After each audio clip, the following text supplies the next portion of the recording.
Hello. And sorting out the light source here. All right. Yes. So today I'm going to be doing the Legio Vulcanum paint scheme. I've done video like a quick how-to video before, which I've done last year initially. It is quite a straightforward paint scheme, as you would expect with anything that I've done before, where I am using contrast paints initially, or mostly, with black Templar and the Athematic blue in the contrast paint range. Now, normally, I know a lot of people have sometimes they have issues with like contrast paints where. Sorry, I'm just going to sort this light out.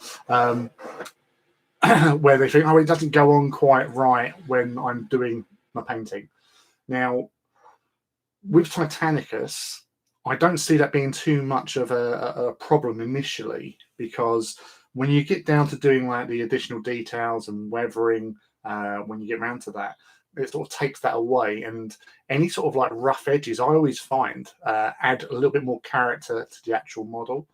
Now you can remedy sort of the look that contrast leaves you with by using like the mediums that you can get, the contrast mediums that you can use with them to just sort of fill them down and do multiple layers.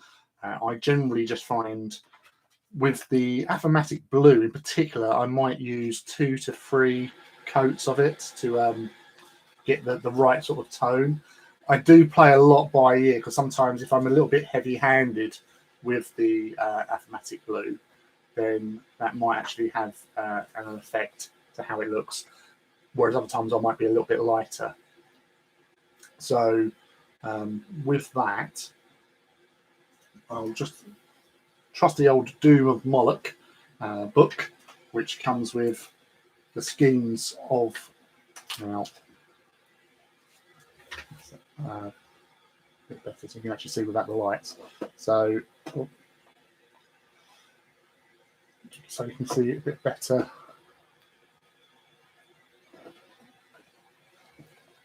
No, that's better. Anyway, so you have the gold trim with the black. It's quite a flattish black, but it also has a little hint of metallic, which a lot of these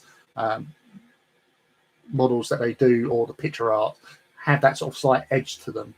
The teal colour you see on the arm plates, the tilt shield's head, and various other areas.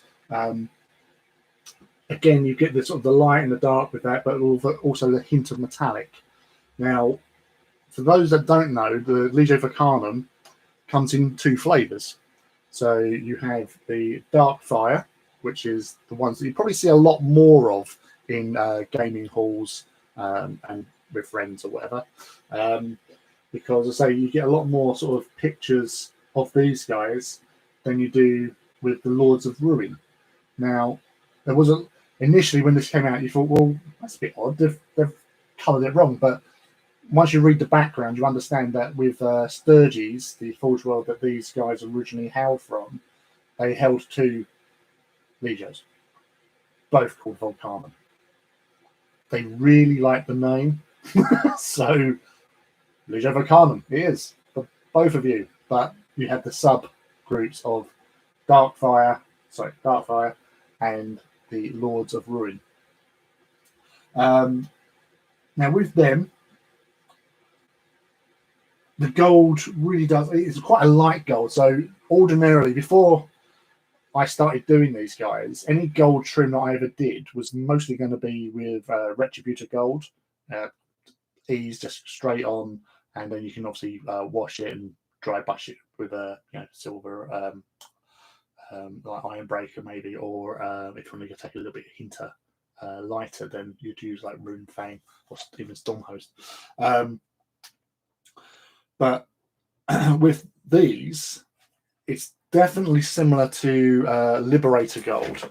So when I did my original models for these guys, I went with the Liberator because it was the right sort of hue. And that's what I always do with any of the painting schemes that I undertake.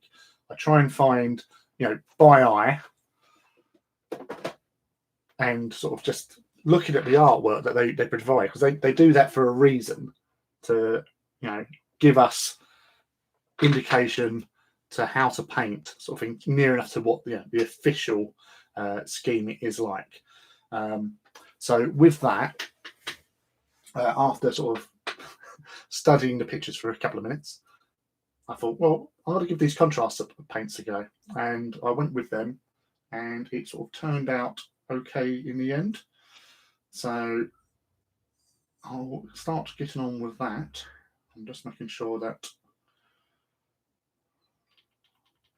because last week when I was doing my stream, there was I wasn't getting any of the sort of messaging coming through, so I have to sort of make sure that I can actually see what the hell I'm doing. And there we go. So it's just making sure that I can see if there is any messages, questions, or anything, that I can answer them for you. And that way, the evening will go through quite nicely. Well, that's the plan anyway. So we all have these plans. It's just keeping up with them and keeping them going. So just need to quickly do this.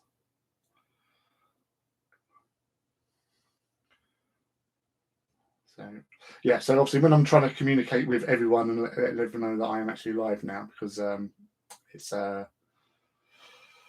important to get people in who are interested, because I was actually doing a little look beforehand with sort of like all the algorithms and everything that they have for these things. So I don't understand it really. I just turn up, just paint. It was quite interesting to see that my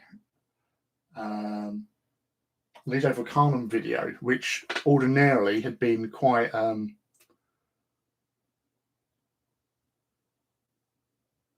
oh right, okay, Jafe. Oh, hello, Scott. The camera's playing silly buggers. It stopped starting. Ah, right. Right. Let's have a look. So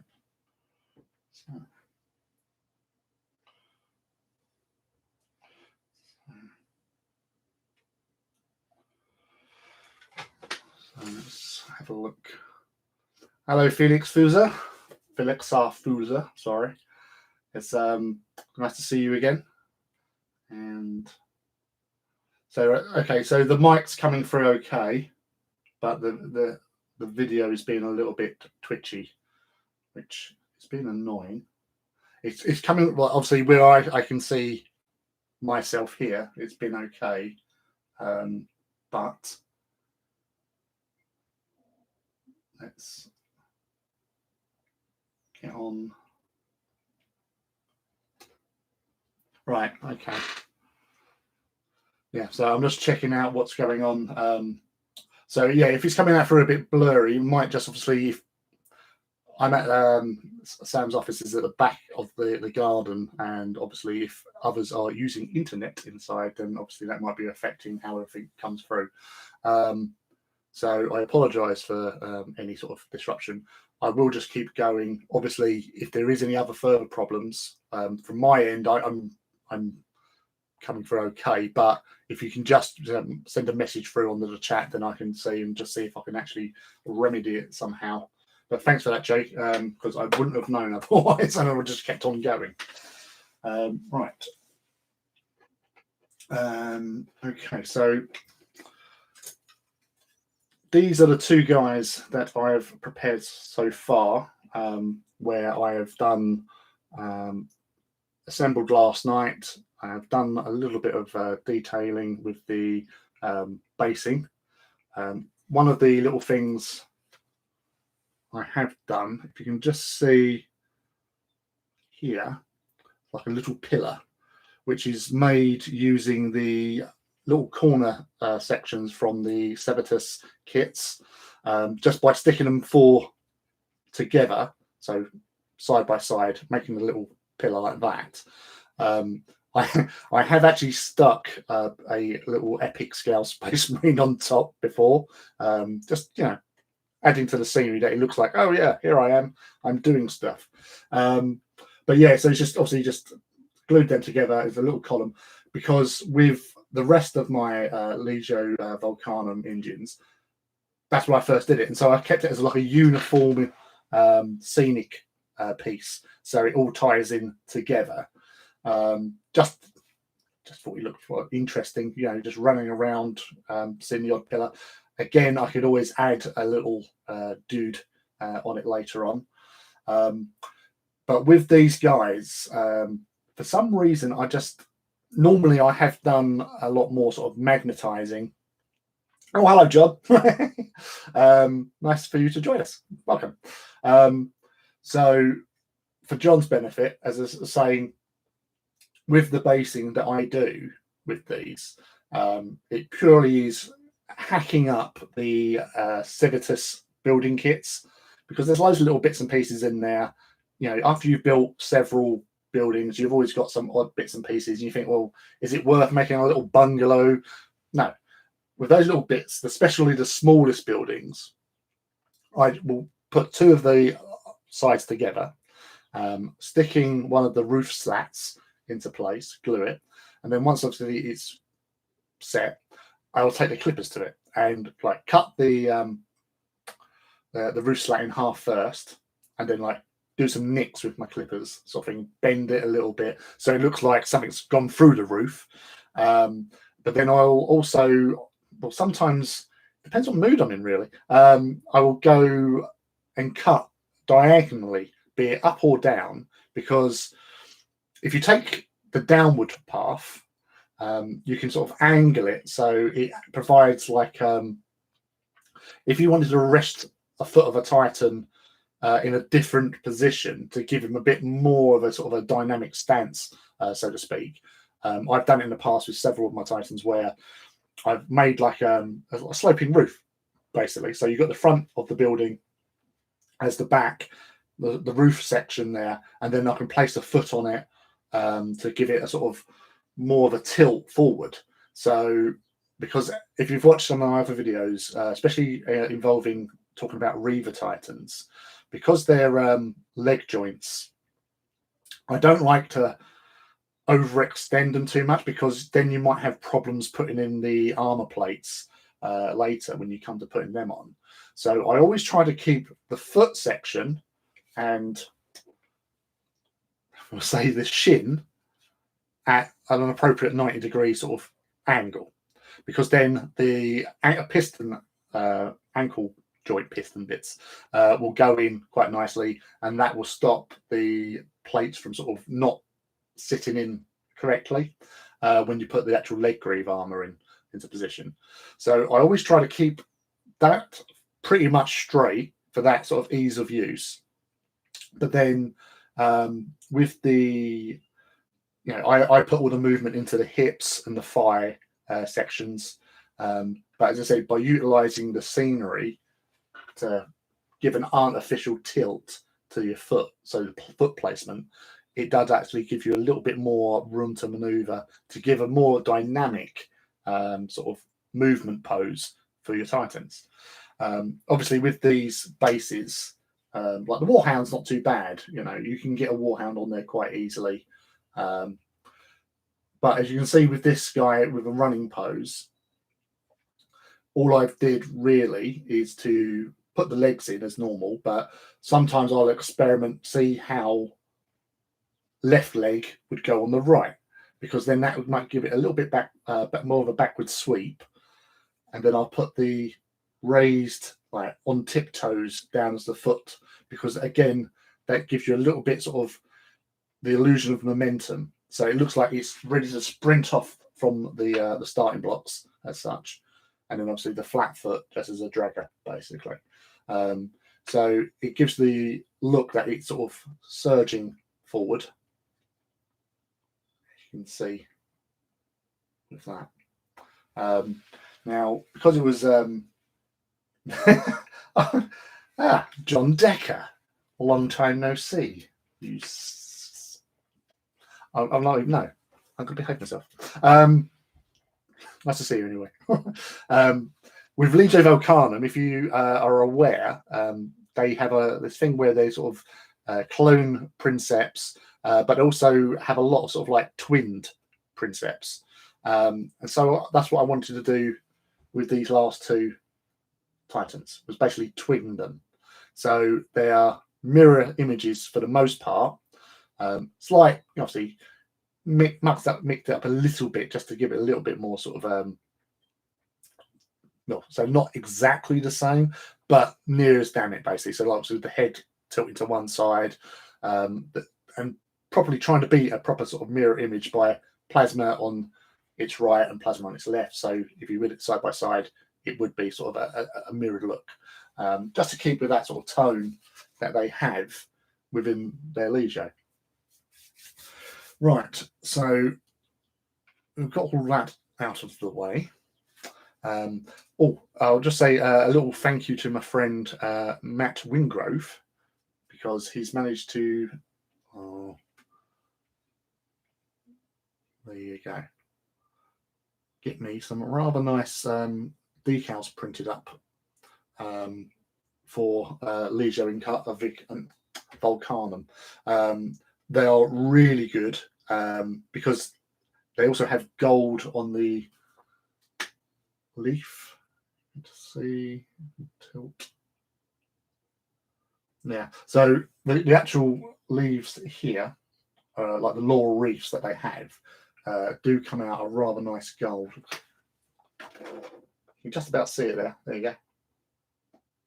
See the reflection on them. And with the skull here, which has got the white and the black. So I don't know where he got them from, but he's managed to get them sorted out for me. So much appreciated for that, Matt. Give you a big hug when I see you next. But I doubt I'll get round to be able to do decals tonight, because obviously I use spray varnish, and by the time I've got through most of this, spraying outside is not going to be sort of a possibility really. So I'll get all the colours done. I will get the trim done, because although we all hate trim and we all bemoan trim, after a while you do actually just become ambivalent towards it, and I have found like a zen-like state when painting trim. So you just sort of just phase out and just ignore it and just get on with it. So without further ado, which brush should we start with tonight? So we're going to go with black now. Yes. Now, when you're using, say, like a black Templar and contrast, so you can use. You love trim. The thing is, John, I can actually hear that in my head in your accent. I'm not going to try and replicate it because I make myself look like a complete badger.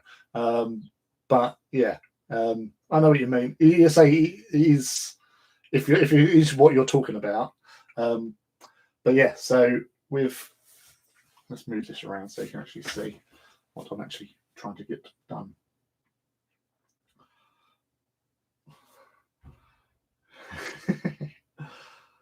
It's actually kind of weird, John, not actually hearing your voice and then seeing your sort of like your eyes through your magnifying lenses on your headwear. It's nice to have you along, mate. And Scott and Simon out there, and Felix and Jay, and everyone else who's come to join me. So thank you for that. It's much appreciated. Are you, any of you, actually doing hobby tonight, or are you just flitting around the internet to see what delights there are out there? Yeah. So you can just see black going on. So I normally find I do probably 2 coats of Black Templar over the black parts. I'm actually thinking now, I'll put that first bit on, I'm going to actually do that as a half and half. So I'll keep that Aphomatic blue, and then I'll go with the obviously Black Templar on that side. Feet for these guys are always in the black for me, but obviously when you're doing your own guys, you can go with the Aphomatic as well. But, yeah, so I was actually saying something earlier on before John turned up. His tracker, he got his tracker. Was that when I was looking at the like analytics for my YouTube channel? Now I posted up a load of videos last year, which were basically my little quick and easy how-to guides for painting certain types of Titans, and the two most popular ones were the Legio Solaria and the Legio Audax. And as I said before, they're very similar techniques of doing them because it's stippling, or you can use sponging as well. And they've been like the top videos for the majority of the time that I've been doing videos for YouTube. But to my surprise, the Legio Vulcanum one has now overtaken them. And it's always been like there or thereabouts, but it's always been backed by quite a few views. But I was actually surprised when I saw that. I thought, oh, yeah, that's quite a pleasant little surprise to come on to before actually coming online. So I'm quite happy with that, because I say they're probably the least shared that I've shared out, because by far and large, well, the Legio Solaria one was probably the one I've shared out the most on like Facebook groups and Twitter and whatever. But the and Audax was right up there. And like I've done Audax later, and that actually caught up quite well. But I've hardly shared the Vulcanum ones. So a few people know that I've done Vulcanum. But I've literally probably not even shared them half a dozen times. That's it. I haven't really shared them off. So I can only assume, if it's not my friend Greg, who's done some Legio Vulcanum recently, repeatedly viewing them over and over again, that was quite surprising. So to everyone who has done that, thank you. Appreciated. And yeah, it was quite amazing. So it's just appropriate as well, seeing as I'm painting them tonight. So well done, Vulcanum. So Felix working on another Reaver and 2 Warhounds for Astroman. Nice. Did you do the yellow trim with yours, Felix, or do you go with the gold like they've got in the books they've got for them now? Because that's quite interesting, because there seems to be a little bit of a thing between Astroman players. You either do it like the original scheme with the green and like the yellow trim or something, or not, basically.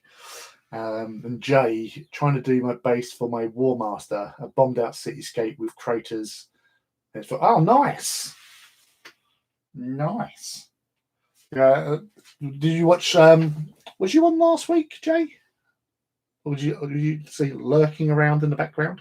Where I've done my Legio Fortidus Warlord last week, which, strangely enough, I haven't actually named, because I normally name Titans, but to be honest with you, I've been really busy with like real life like work and stuff, and where I used to have a lot more time to sort of just daydream and stuff like that, I don't get to do that much nowadays. So I would normally sit down, have a good old think, see what sort of direction I wanted to go with them, but nothing. So I haven't actually named my warlord yet, which I do like to. Normally, I have them named way beforehand, but yes, not this time. But who knows? Yeah. So yeah, I do like working with these contrast paints. They do go on quite well. Oh, hello, James. Nice to see you. Yeah, James and a John, um, both Astorum uh, guys. So welcome. Thanks again for coming in again, mate. It's always a pleasure. You're getting the most of your hobby done, I take it, whilst you're not deployed. um, Felix always liked the gold more than the old school yellow trim, and yeah, I think you are getting quite a well-deserved reputation popularity one time. Well, yeah, I just like being helpful. I love Titans, and it obviously shows I love Titans because I wouldn't have as many Titans as I have if not. So, um, yeah, say as models go, I love to assemble them. Like Warhounds are just really easy to put together. I don't know if you find that as well, how easy they can go together. And I think because they come on uh, two in a pack, you just can't help yourself but build both of them at the same time, and then paint them both. But yeah, I really do appreciate the sort of the work that the guys, the design team, and have put into actually making these. Yes, I would have liked the ability that these were already like had mag points in them instead of having to drill them out. But it's easily done. And as I was saying with the weapons, I've glued these ones on because I've done the same with the other ones. I don't know. It's just with these guys, I just see them running around plasmas and Vulcans. Although the first two, which I did, have plasmas and the flamers, of all things. So that was just a choice that I made for them. I thought, you don't get a lot of flamers out there, and they are actually quite nasty. Obviously, auto hits are always good. And if you're going to have a pack of warhounds running around, you can sort of mix it up and have like some tight warhounds going in close with the flamers and what have you. And as long as you give themselves something with a little bit of punch, it's fine. Plasma blast gun or turbo laser. I do like turbo lasers. I do often like to have in a pack at least one turbo laser for those all important cool shots. Especially like if your first warhound, if you've got like a Venator light maniple for example, and the first one goes, you've got to fire both weapons. So obviously you start off with the Vulcan, and then he shoots its plasma to get those extra hits. You do that, and if the shield's still up, you go, oh bugger. But then you unleash with the other one with its Vulcan, and you're lucky enough to get the shields down. Then you've got the choice of a cord shot. Alternatively, you can flip it around and go with the Vulcan with the turbo laser first, because then obviously you can put the shield breaker on to sort of weaken it. So obviously you go with your Vulcan first, shield breaker on the turbo. Hopefully, you've whittled it down enough to actually get him to drop the shields. So then you shoot it with your plasma dude, obviously on maximal then, because no shields. And then wherever it hits, so if you get it, hopefully you get like a body shot, for example, do some damage, hopefully. It's all very hopefully at this at this moment. And obviously get that all important sort of like +1, +2, or even +3, which would be glorious if you manage that with 4 hits with a plasma blast gun. That would be awesome. And then you can just go at it with a Vulcan Mega Bolt because you get your +3 to your strength 4, so you're 7s, but you've got more of a chance on a 3+, because I think on Reavers they're strength 10 on the body, I think, just for a hit. So you get them going, you can get a few hits, and then do even more damage, which is always fun, and hopefully get a kill. But so it's all dice rolls, but still, you never quite know how the dice gods are going to treat you. So, Astorum Rocks doing a Mori Quake this weekend for the Warlord. This your big Warlord or little Warlord? Also, no new Warlord, have a Lucius Hound and a Warby yet to do, and plenty of AT to get on with. You're doing Mortis with the AT, aren't you, James? Can't believe you went Mortis. Obviously, you're sucking up to Matt. Felix, Warhounds and Reavers I find are super easy and quick to put together. Yeah. I always thought they should have done more smaller Titans. Wasn't a fan of the idea of things being bigger than a Warlord. But I say, in some respects, with that, Felix, is that in the fluff in books and that, there's always been mention of bigger Titans, not so many smaller ones. It's always been like Warhound, and apart from like Titan Death recently, and which they mentioned the Rapier, which was a light scout Titan, and they mentioned one in the Loyalist Legio book called the Jackal. So you hear more about the big guys than you do the little guys. So, like, big guys, you've got obviously the Warmonger, you've got the Imperator, which is obviously the same sort of thing, but different loadouts. There was an Apocalypse class one as well, which goes back from way back when.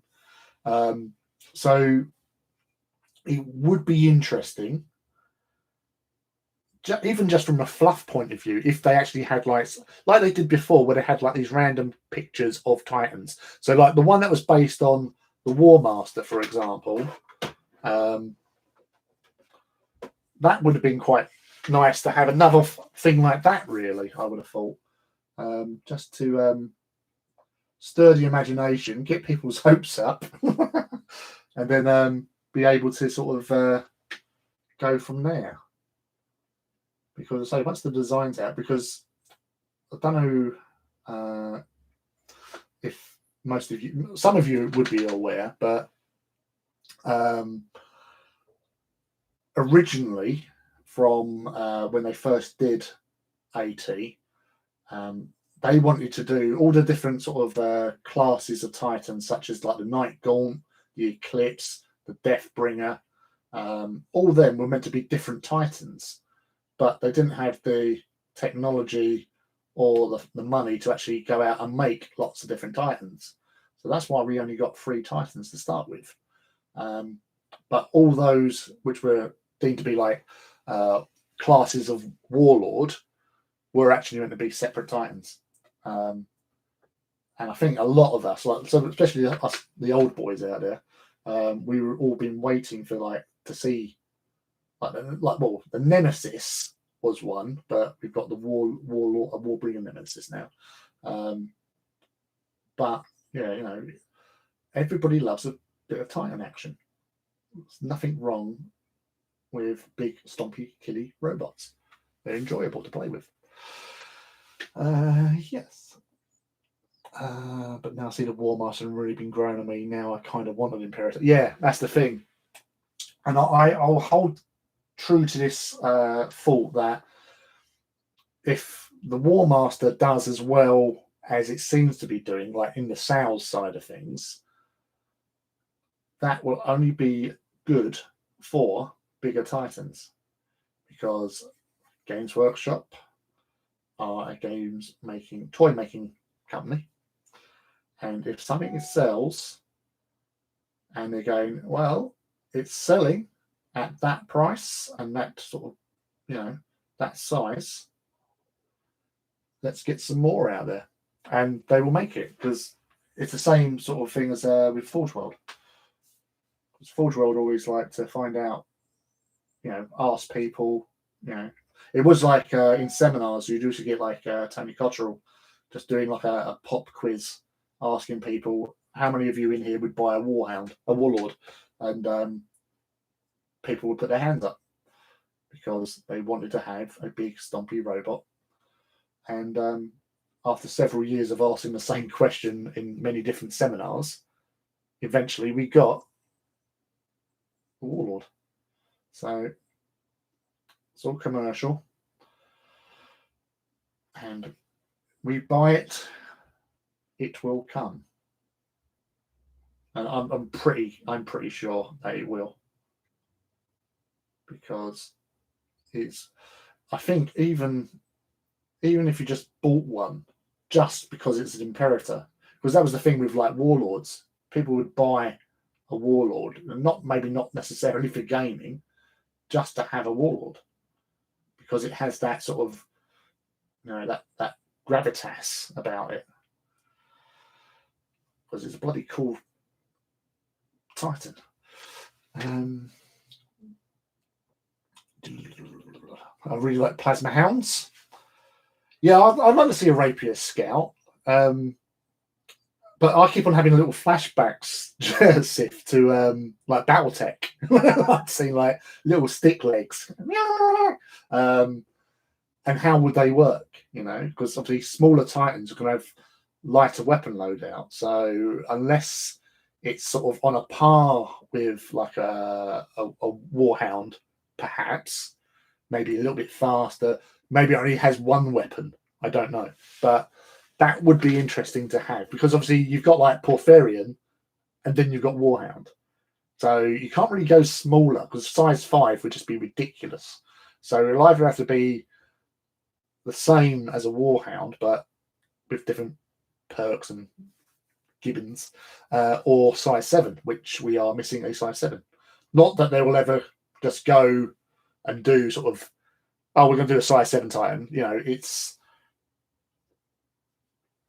It's not a thing, really. I know they've got like 8, 9, 10, but then the War Master's 12. So there's only so many names they can find. Magnificus, Gigantos, or whatever, to put on these bloody beautiful things. So yeah, we will see. Hot dogs are the best dogs. You are doing more. It's excellent. And big Warlord of Quake. Yeah, I'm really thinking about getting a Quake for my big guy as well. I would like that. I do like Quakes. I need to make Mortis to replace Matt's losses when it goes boom. Oh, that never's going to get boring. Matt blowing up. You do know that I claim the kills for them as well. Yeah, I claim them because I had first fire on his Warbringer, and he went to push his reactor to shields and rolled 2 reactor, which put him firmly quite hot. Then he lost his shields, and then I shot him in the face.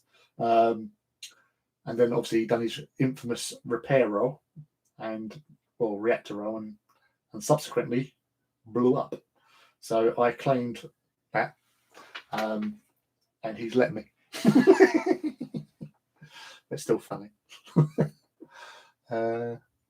No, I 100% agree, Lee, and I'd always thought about the gameplay angle. Like an Imperator and such wouldn't be useful in the game. Lore-wise, I've always thought it would be cool. Well, it depends on how they do it. Obviously, I haven't had a game of with the War Master as of yet.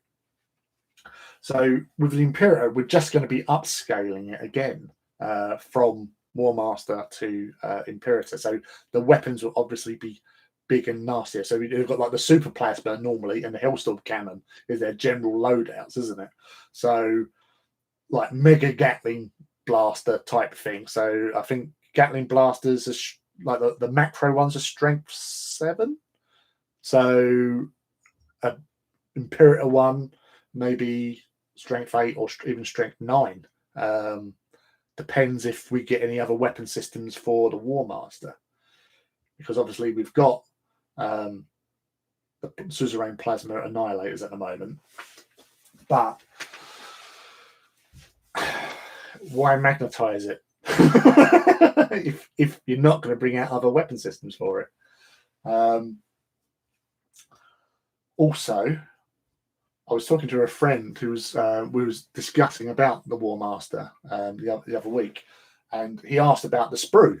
And so I said, well, with the sprues, because the War Master kit is awesome because you get all the weapon systems that come with it in there. You get the variation on the Carapace weapons, I really love, because obviously you can only put 4 in there, and you think, I can do some little AA batteries or something.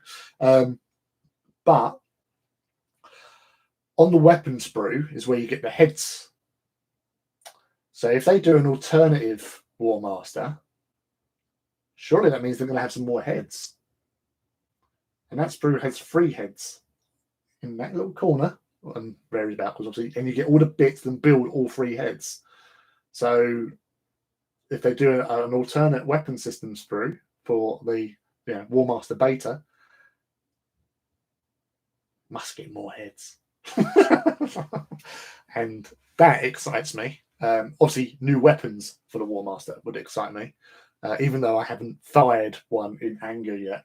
But it is one of those things where you just think, I really want to get to be able to mix up the weapons with the War Master, because as a player,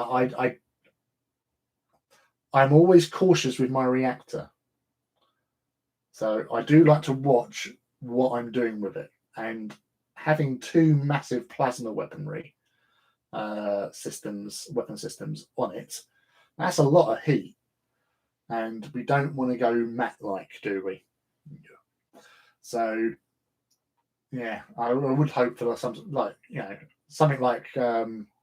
friend Leiden Proctor. He's got some of those battle bling like macro cannons for his War Master that he's been working on.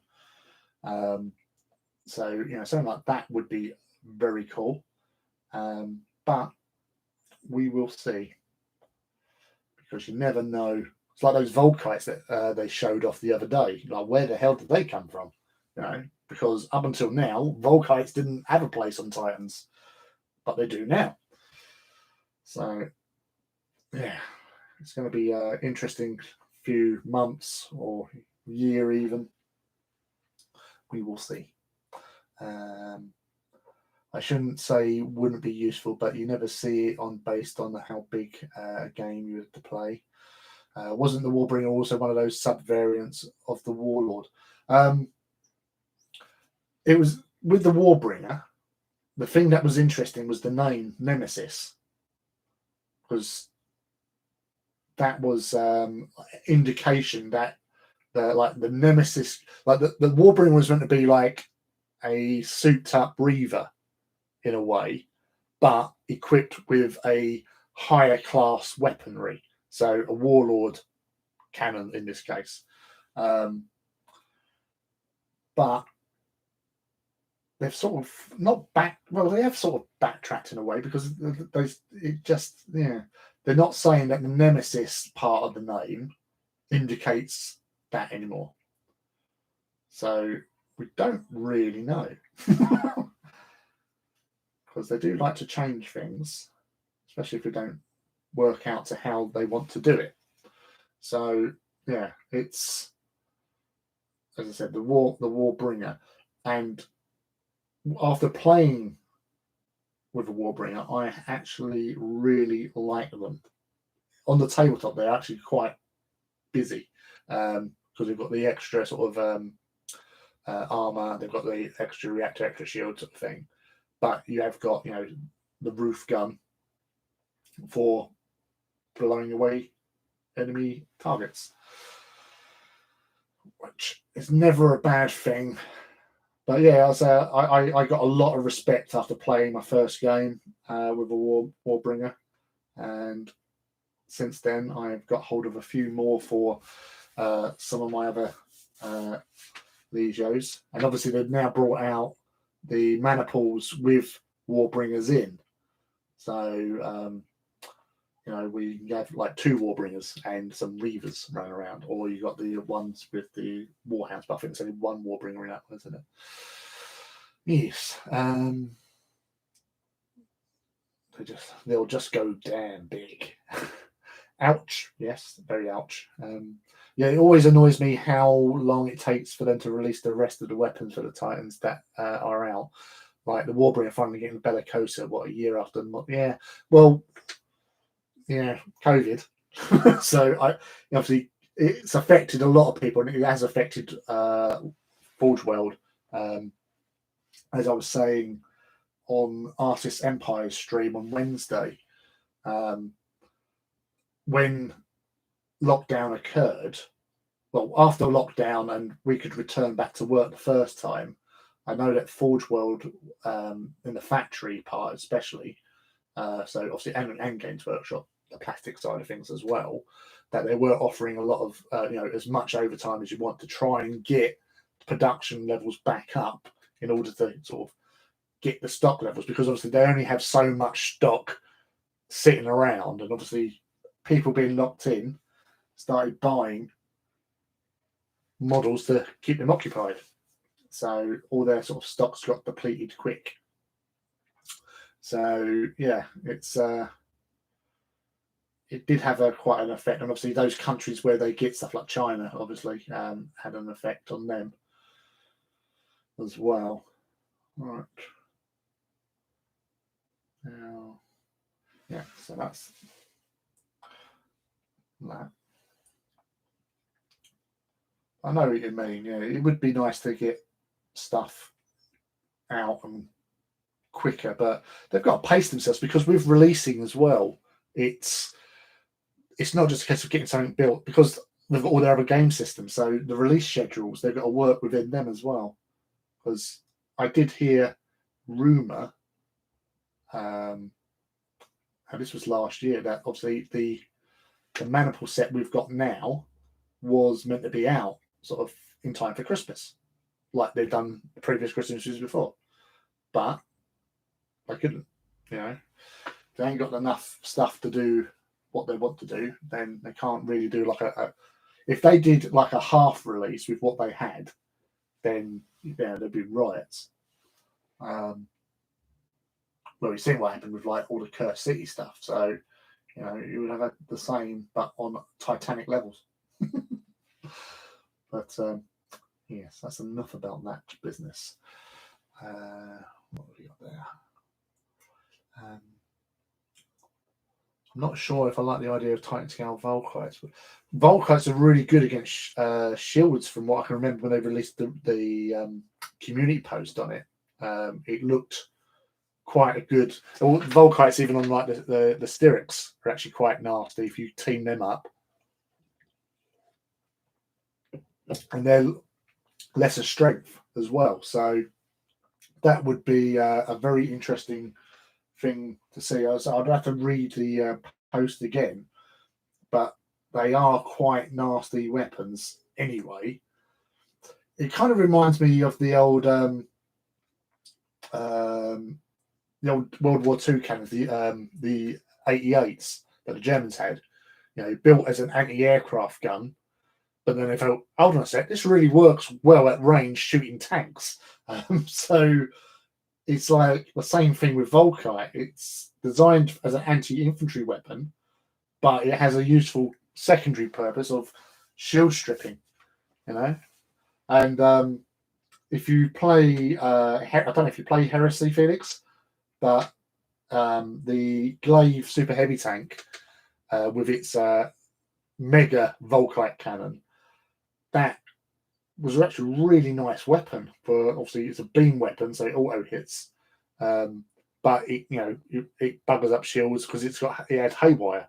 So that's going to be interesting with the Volkite side of things. But I was actually weapon I was surprised at seeing, because it means that it exists elsewhere. Well, two systems which are on the War Master, because their shoulder weapons are all Warhound grade weapons, and they've got a Warhound grade melter cannon and a Warhound grade missile launcher. That has got me intrigued, as if these guys will get melters and missile launchers, because that would give a quite a different tactical feel to them as well. Instead of having to run them up all the time, you could sort of outflank, shoot with missiles to strip shields for your other guys from the safety of your own home.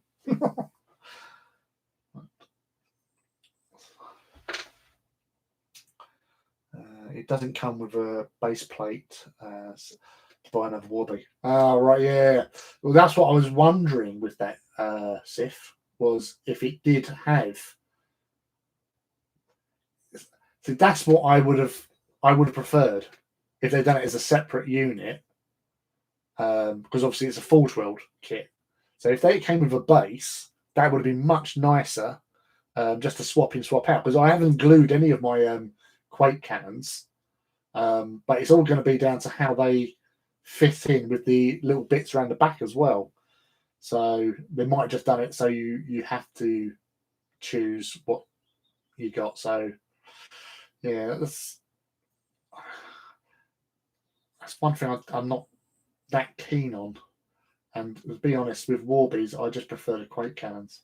That's me. That's my personal choice. Oh, hello, David. Thank you for joining us again. I see you arrived home safely from your family. I'll take you with your family. You weren't going on your own. To I can't remember where he was going to. But yes, but welcome. Lovely to have you back.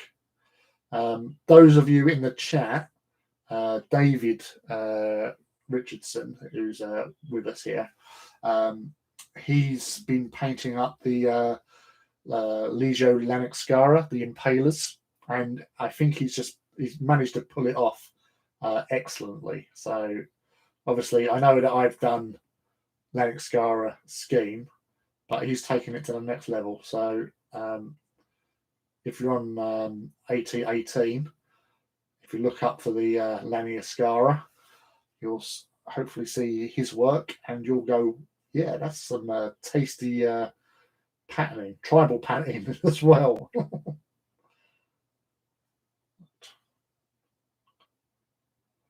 Right. So black parts. So that's 2 coats on. Oh, I haven't done the plasma. 2 coats over with the Black Templar on this one. Now, I'm now just wondering whether or not if I'm. Yeah, no, I will. Yeah, I'm going to mirror them because it'd be funny if I didn't. And I like the idea of them being mirrored anyway. All right. Okay, I'll do that.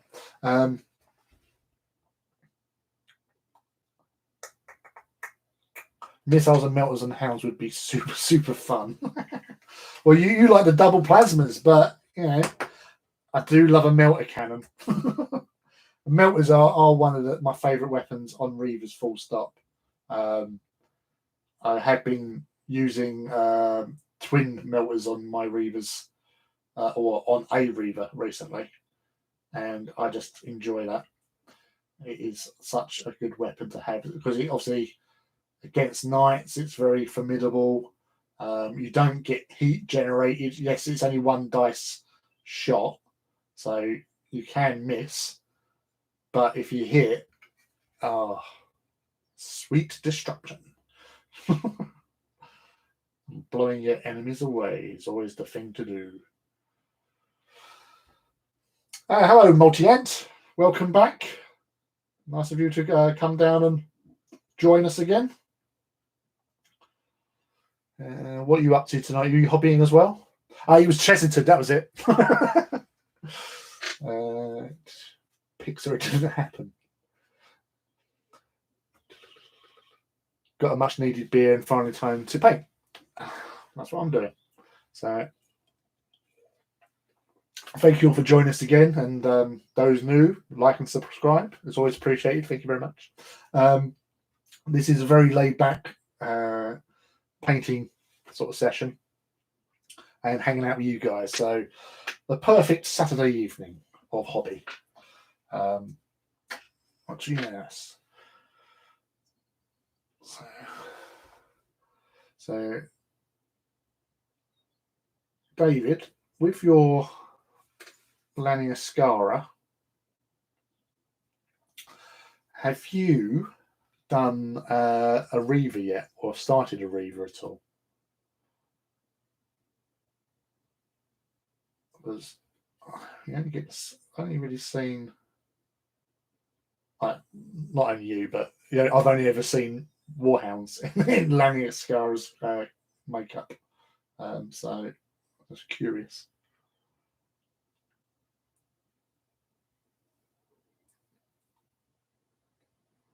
All right, then, John. Yeah, cheers for dropping in. Hopefully, I'll see you a bit later. Oh, and John, Matt texted me about a basing video. I haven't uploaded it, so I've only got it. I'll try sending it through Facebook, through Messenger. So it was just a little quick example. But I'll catch you later on, mate.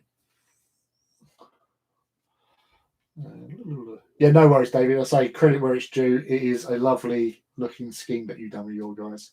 So well done. I was actually on the way home from work listening to the Eye of Horus podcast because I got a message from Andy Hoare earlier on saying, "Oh, you were mentioned on the Eye of Horus podcast." I went, "Oh, really? Well, what have I done?" But yeah, it was. I've actually listened to it. It was it's a bunch of Australians talking hobby, and they were doing Titanicus in the latest podcast, and yeah, it was quite funny. From what I listened, I managed about 45 minutes on my journey home tonight, and I only got mentioned because they were looking through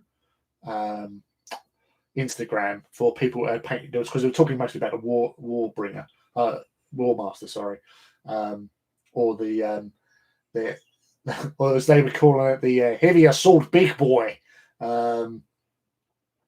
because it's a large one. But yeah, there was like obviously talking about like Richard Gray's and Harry Steele's War Masters, because they got sent out by GW War Masters before release, so they could actually paint them up, etc. But then they went on and looked at a few other people, and I got mentioned, which was quite nice. So yeah, it was a turn up for the books. I never having Australians talking about you. It's quite strange. David, I'm looking forward to the bigger Titans so I can try some more tribal patterns. I reckon a Reaver is going to look absolutely the duck's chuds with that patterning that you've got there, mate. Just thinking, like, I know you, because you've got those that sort of metallic paint that you put down first for the tribal markings, isn't it? And then you go over with the aphomatic blue.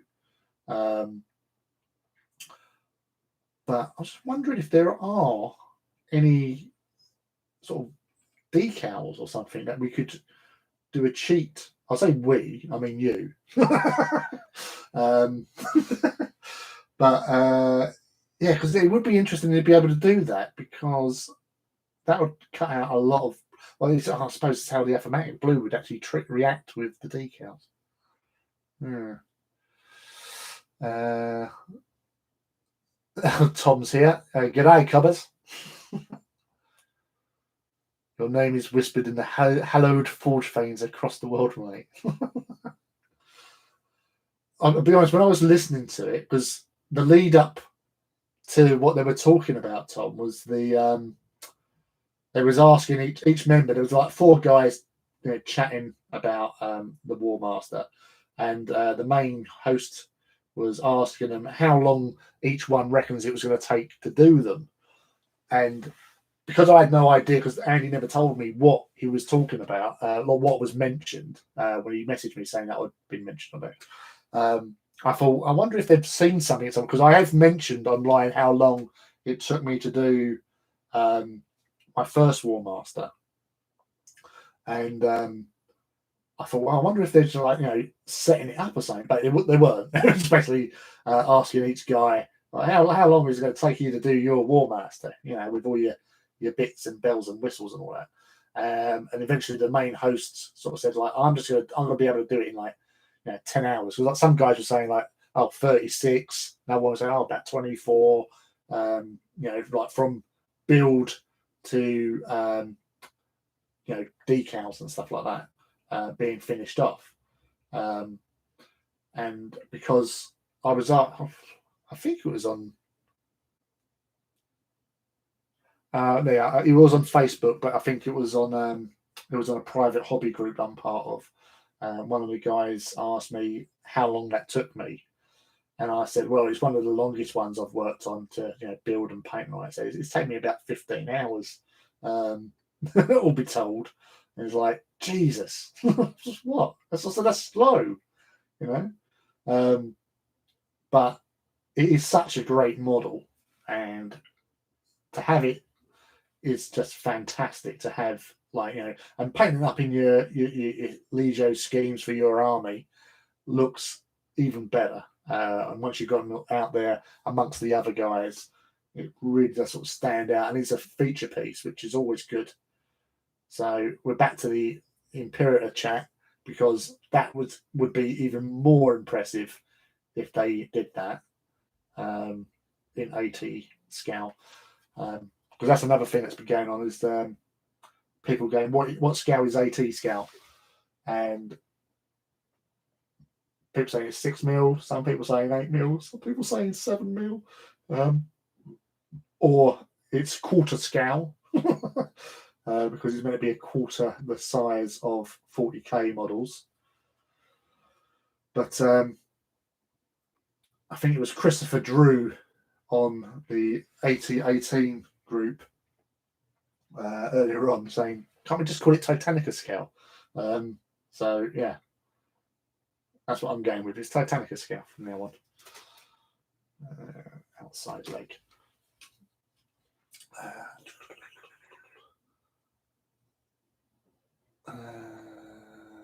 I think if the decals are white, it could work, even just for straight lines. That's what I'm thinking, just like the straight lines, because that's the annoying thing, is all those straight lines, and then all little sort of arrow markings. If it was like a random tribal design, it wouldn't be too bad, because you can just make that stuff up. I did it with all my like Raven Guard for Heresy. Well, not all of them. I've done a selection which to represent like the Terran elements of the Raven Guard, because they all had this like very faint tribal markings, which I used. I think it was Eshin Grey over the black of their armor, and then I'd wash it with Nuln Oil to sort of fade it even more. So it was very subtle, and once you sort of from a distance you couldn't really see it, but when you got close and you could go, oh, it's like got pan on it, and it was like really quite sort of a nice little surprise for people looking at the models, because it's so subtle, but once you see it you can't not see it, which is what you want.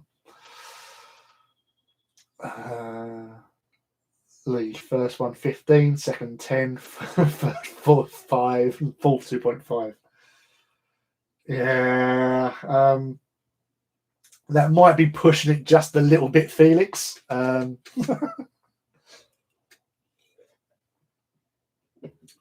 You spent 4+ hours on your Hannibal head this afternoon.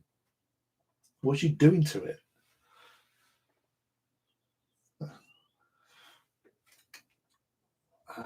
Right. That's the thing. When you mirror something, you got to try and remember what bit's the mirror. So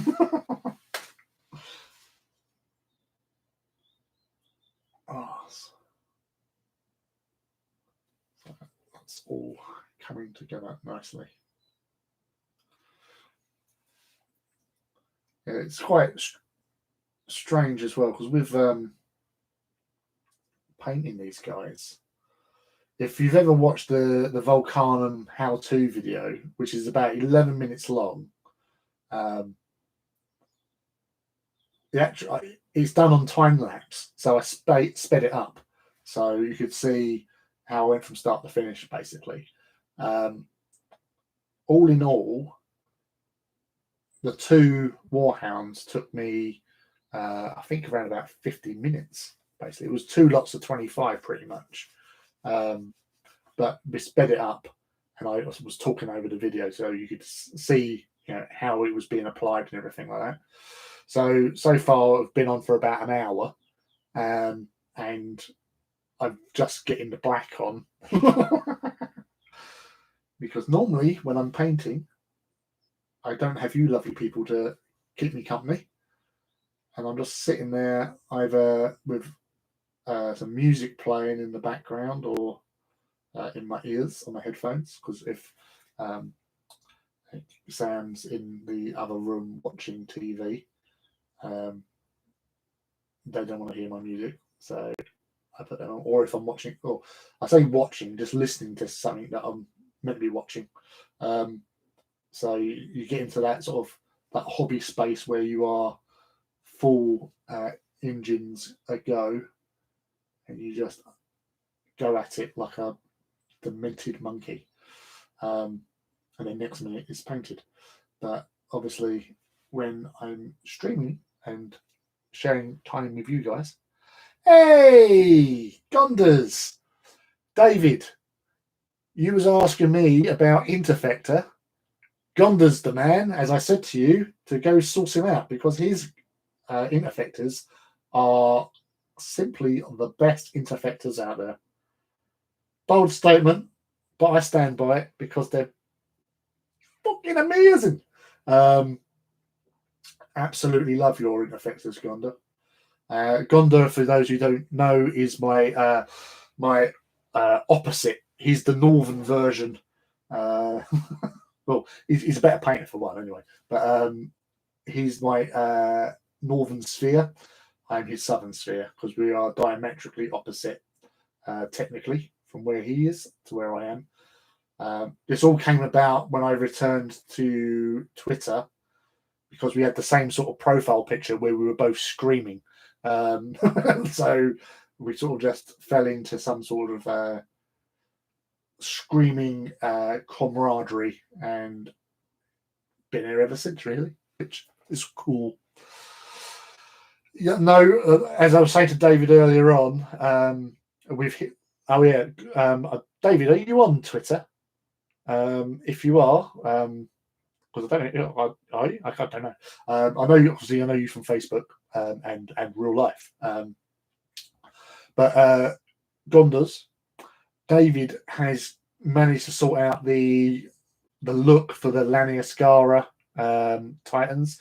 You know, the ones with the sort of the teal turquoise coloration, red heads, but they have that tribal marking as if like tattoos across their holes. And he's got a little technique which just looks the nuts. So if he's on Twitter, go find him. Yeah, we have calmed down because we don't have screaming faces on our profiles anymore. But yeah, it was cool. Cool. Yeah. So are you working today? I think Felix may have just found your stuff, Gondas.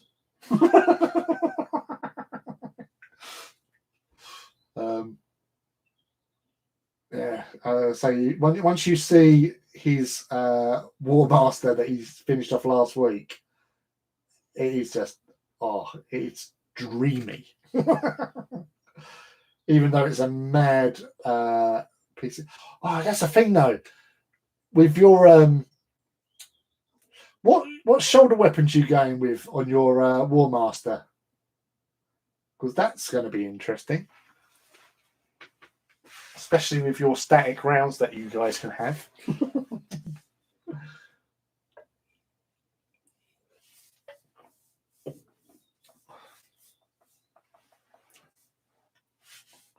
Oh, you're going with the plasma glow, but what colour plasma?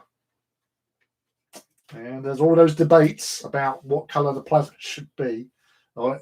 When I used to do plasma glow, I always went blue because I associate blue with electricity, electricity with plasma. I don't know why, I just do. But yeah, you've seen, like, obviously, I have changed in recent months because of the box art for Legio Ignatum having orange plasma glow. So I thought, well, okay, I'll do that. So I've got some blue, some orange. I've seen green. I've seen purple. You went with Vulcans, yeah. So I actually quite like Vulcans on the War Masters. They're actually quite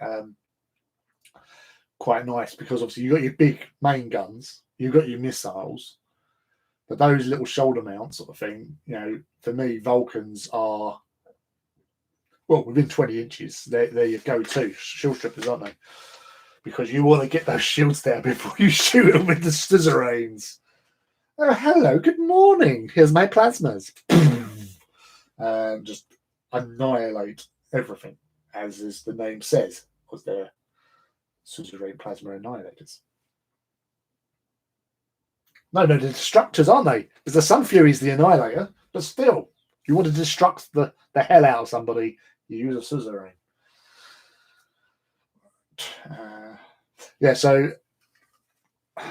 2 dudes for Vulcanum, because you've just turned up, Gondas, and for you, David, as well. And because Vulcanum had that thing about being twins, that's what I'm doing. I've done a mirrored Warhounds. I have stuck the weapons in place because bugger it. But I wanted to give this sense of movement with the little running poses. Like so. But then I just wanted that little mirrored look because of the whole twin thing that these guys have. And I'm doing the mirrored paint scheme as well. So I have to keep on looking and on there.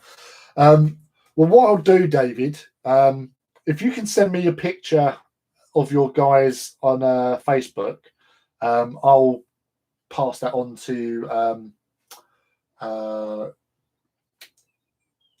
Gondas so you can have a little look, because, as I say, it's a really good scheme. Or if you want, and you don't mind, I will tweet it, because I did that the other day with a guy, Irus, who's a viewer on the Wednesday night paint over that I do with Artists Empire. And he's been sending me, it was so sad to see, but he's basically orcified an Imperial Knight, and it looked really cool.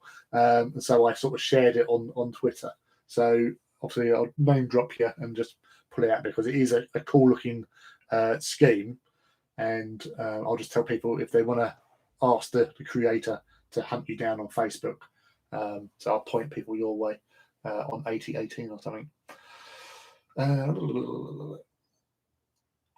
So Phoenix, you've always jumped between green and blue plasma. Never been a fan of purple, orange. Orange was actually really easy to do, because all I did was Corax white, and then went over it with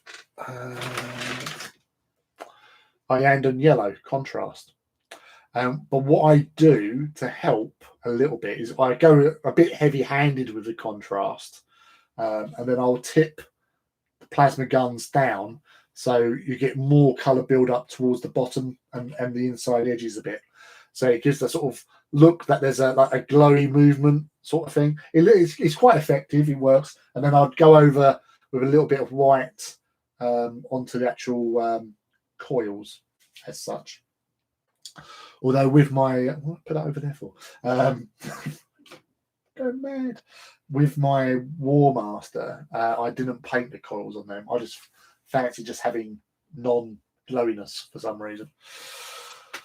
Yeah, that's fine, mate. Yeah, once you've got it completed and stuff, send it over, and I'll just because I like to show your work off, because it is a really nice looking scheme, and I always get people asking me stuff. So coming to the MIU, yes. I always like to show off bits and pieces, and like it is inspiring. You know, that's why. Oh, right, okay. Let's have a look what you sent. Oh, I've got a couple of messages. Oh, I've seen your last message, David. Oh, Tom, that's a. The reason why I just said Tom is I just realised what you're standing on, and poor Gondas is here. But yeah, no, that's a lovely looking War Master, mate, and you've got this skull helm version on there. I'll try and show. I don't know if you'll look at that. That is. See, I'm still having second thoughts on that head, but seeing that as it is there, I could be doing that for yeah. So that's the Gondas. Yeah. So that's yeah. Sorry, mate, because that is actually a really lovely paint job you got there going there, mate.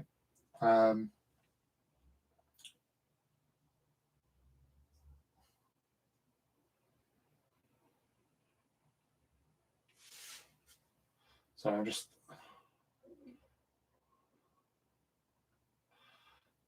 got to quickly reply.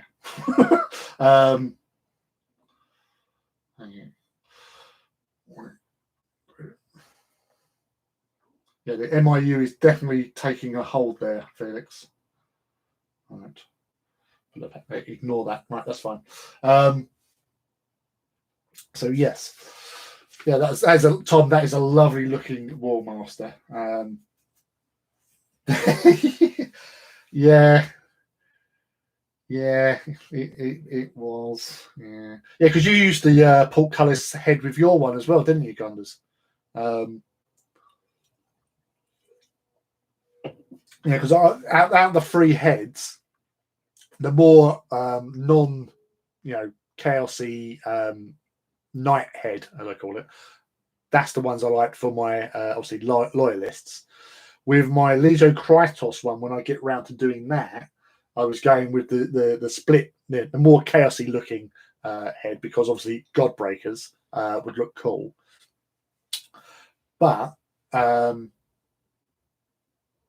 oh, you went with the big screamer head. All right, my mistake.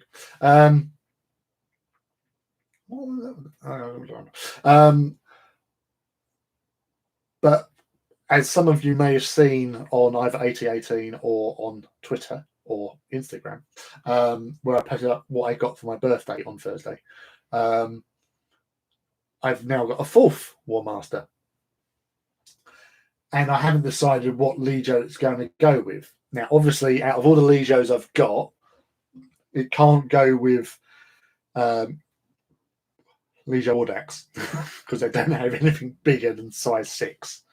So, and it really needs to go with a traitor one to sort of bring balance to the force, because I've already got 2 loyalist ones with the Solaria and the Ignatum guys. But I really fancy doing the Ozidax one, because if you've seen the artwork for the Legio Ozidax War Master, it looks cool in blue and white. But I really think I should do it.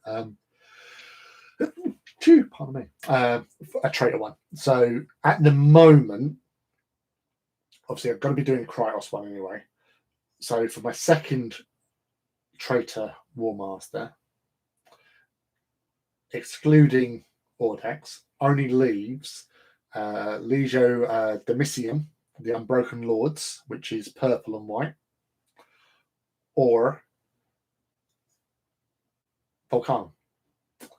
So yeah, I don't know. I don't know what I'm going to do on that side of things. Because as I say, with all the Titans I've got recently, I've got to sort of figure out where I'm putting them, because they are mostly going to be sort of like with these guys tonight. They are reinforcements for existing forces, because my traitor forces in the Titan side of things are the smallest forces. So at the moment, Kratos is the biggest traitor Titan Legio with 12 engines, which will be 13 once I add the War Master to it. Then I think it's Audax has got 8, but they're Warhounds. The Missium, I think, because they've got a Warbringer, 1 Warlord.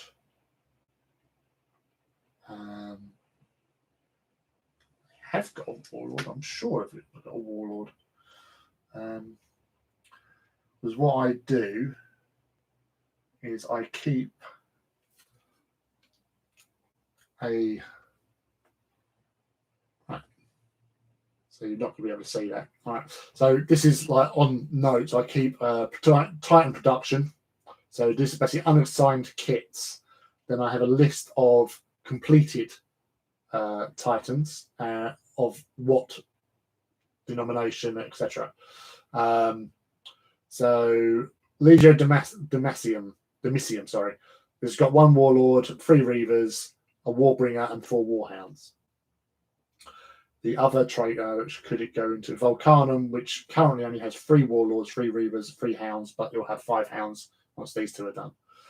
So they've both got 9 Titans.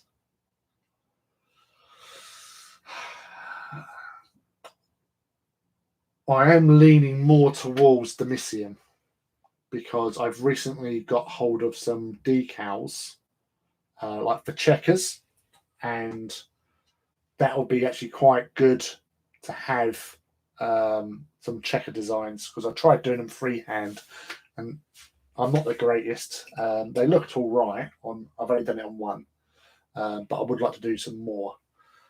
So many times I lost count. I know how many Titans I've got. I just don't know the full breakdown of which Legio has what and all that sort of stuff. Point. Yes. You converted the head. You went with the Screamer head. I thought it was more Interfector. Yeah, that's fair. Added the side pipes from the helmety ones and shaved the rim off the bottom so it's a little chinny. Yeah, we don't like chinny. I thought at some point I'd do a big Interfector screen. You could pull that off easily. This just means you need a 5th one, Lee. Well, Christmas is only sort of 6 months away, I guess. So who knows? No, I'm not doing 2 for Vulcanum. You can only field, well, unless you was doing a really, really big game.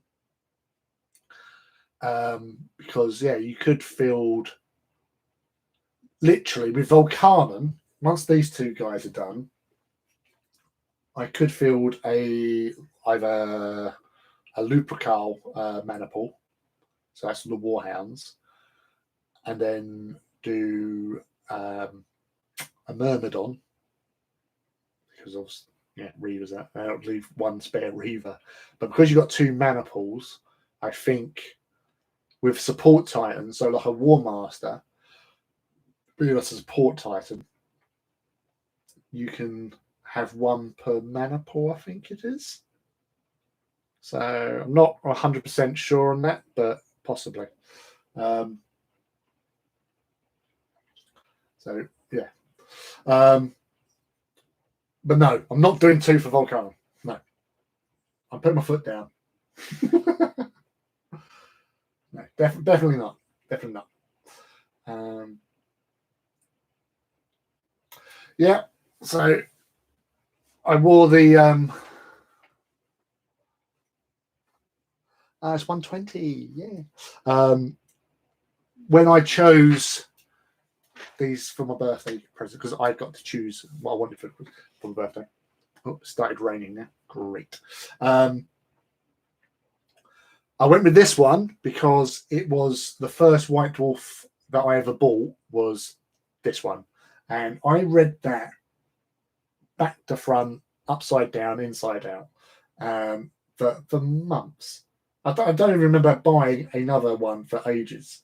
And it had, like, within the pages, I think there was a Space Hulk mission called Denzark's Hammer, which was basically rules for using power armor in Space Hulk, which was kind of cool. It obviously allowed you to, use powered armor Space Marines in Space Hulk, which I rather like the idea of. And there was some really cool Gene Stealer hybrid paint models in there and stuff. And yeah, I absolutely devoured that magazine, and I carried it around with me and read it literally inside out. So that's why I got this one, and I got the other one because that was the artwork for the infamous and legendary 108, which was like the book, the one that introduced Adeptus Titanicus, basically. And that artwork went onto the cover for Codex Titanicus, which was the follow-on to Adeptus Titanicus. So it was very iconic artwork for me, and seeing as the 2 Titans on the cover were also Ignatum, it was just perfect. It just really worked, and the t-shirts are really are quite good quality. So because they do, if you buy 2, you get 2 for £30 sort of thing, and you get some. They do discounts on like hoodies, and they do discounts on like if you buy 4 t-shirts and stuff like that. So I thought, well, I really like both of them. They both have a meaning to me, and so I asked for them for my birthday, as well as another Preceptor box, a Precept Maniple, and another Warmaster. And so I'm a very lucky boy, and really happy with my Titans, and I've got lots more to build. Keep me occupied for a good while, so I'm not sort of, because I'm doing the streaming now, I'm sort of pacing myself more with the modelling, because there was one, I think it was a week in September, where I was I basically built like 5 Titans and painted up them all within a week. I could have done more, but I got ill. So and I wasn't in the mood to paint, because you're not very, when you're not feeling well, you don't want to do anything, do you? So I didn't paint those.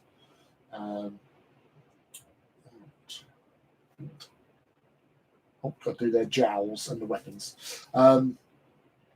So yeah, it was. I was looking at doing sort of like 7 for the week, and that weren't just all Warhounds. That was like Reavers, Warlord, Warbringer that I'd done that week. But yeah, it was when I realised, I thought, oh, maybe I could just, just for personal honour, to do, 7 in 7 days sort of thing, start finish. during lockdown. But as I said, because I came down with like a bit of food poisoning, or just a tummy bug, I don't know. I'm not a doctor. I just let it go. But as I say, it's got these ones will leave me with 2 warhounds, 3 war. No, sorry, yeah, it will leave me 2 warhounds, 3 warbringers, 3 reavers, and 2 warlords, and then the 2 war masters. So that's my. I suppose you could call it my wall of shame. The grey shame. But yeah, I'll say I'm not going to sort of zoop through these like I would have done before. Because if I do that, then I'm not going to have much to do on a Saturday when you guys are around. So I'm actually quite enjoying chatting and hanging out with you guys and hearing what you're doing and your hobby exploits. Right. Yeah, weapons. Oh yes, I love that expansion. Really allowed some diversity in Space Hulk games. Yeah, as I say, Space Hulk was the game that sort of solidified me. Really, I was like buying models with my pocket money, and I just sort of started doing some sort of like paper round work and all that. So I was just putting that to one side to get myself some models and stuff. But when Space Hulk came out, because I was a fan of aliens, and you've got that such an alien vibe going on with it, even though you've got your powered armor. Yeah, I just thought it really sort of hit something. And I say with Titanicus as well, that sort of just really made, and then they brought out Space Marine as, so all the troops and Elder tanks and stuff. Because I did have quite a few Eldar vehicles. Because I really, like Titan-wise, I loved Phantoms. Phantoms, it was basically my 2 favourite Titans were the Reaver, with the head that's similar to the modern one today, not the truck head, as I call it, the snouty one, and the Phantom Titan. And I really liked the Warlock version with the Ghost Helm. So yeah, that was quite a great little. I did have quite a few Eldar stuff. I probably had a better Eldar epic force than I did Space Marines. Apart from the Titans, that was really it.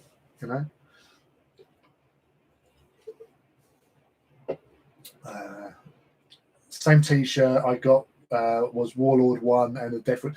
Yeah, that Deathwing Termi Captain. That was like a really iconic magazine cover. But yeah, it's just great that you can get these. What took them so long? If at the next sort of like event, if I don't see like hundreds of these everywhere, I'll be surprised because they are a really good quality T-shirt. I'm not doing it. I'm not on commission. I'm just being honest with you. They are really nice. It's not light and flimsy. It's got a nice bit of weight to it, and you've got epic artwork on the front. So, what's not to love? Well, that's my sales pitch done. Damn, I wish I had commission. Yeah. Well, that was actually saying that. That was the miniature apothecary, Matthew, was kind enough to tag me in a sort of like follow on Twitter the other day, and along with a few other guys, and it was sort of like mentioned about blaming people for enabling him to do stuff, as in like giving him ideas to go out and start new armies and all that sort of thing. And I sort of mentioned, oh, I'm the wrong person to have in this conversation because I'm pretty bad at, people ask me, and I'm sure they ask me because they know what I'm going to say. Where I get a message in my DM saying like, I've really been thinking about getting this, but I'm not sure. And I'll just go, I'm really the wrong person you want to be asking because I'm going to just tell you to buy the fucking thing. Get out there, buy it, build it, paint it, and love it. That's what the hobby is all about. If you want to get, as long as you're not starving yourself or your family, and you're responsible, get it. Enjoy it. Because what you're going to get out of it is so much more than just pondering about, oh, should I, would I, should I, could I, sort of thing. Just do it. Embrace the horror, as I like to say. Yeah. So, but the discussion was basically turned around to being like, oh, maybe we can do little, maybe like a podcast. I reckon, like a weekly hour podcast where we just enable people. Yeah, you just like message us. I'm thinking about getting this, and we just go buy it. Do it now. Invest in resin crack. Yes. But nothing else has been said recently, so I don't know if that's happening. But yeah, so apart from obviously this weekend, like all weeks, every Wednesday I'll be on with Artist Empire with his Paint Over Wednesdays. I was trying to get a name for it, like POW! Paint Over Wednesdays. But yeah. Sometimes you just can't find the right name. You want something that's going to be catchy.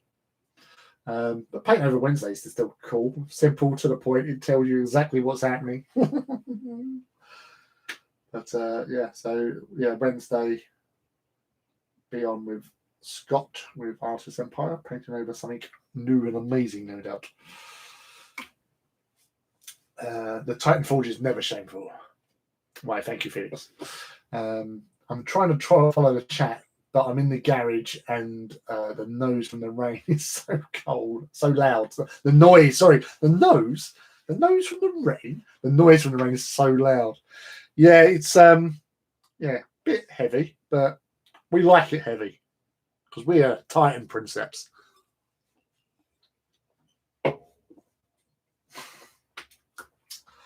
Oh, that's right. Closes the lid and I haven't done the mega bolter. Right, so this is the last bit on the black.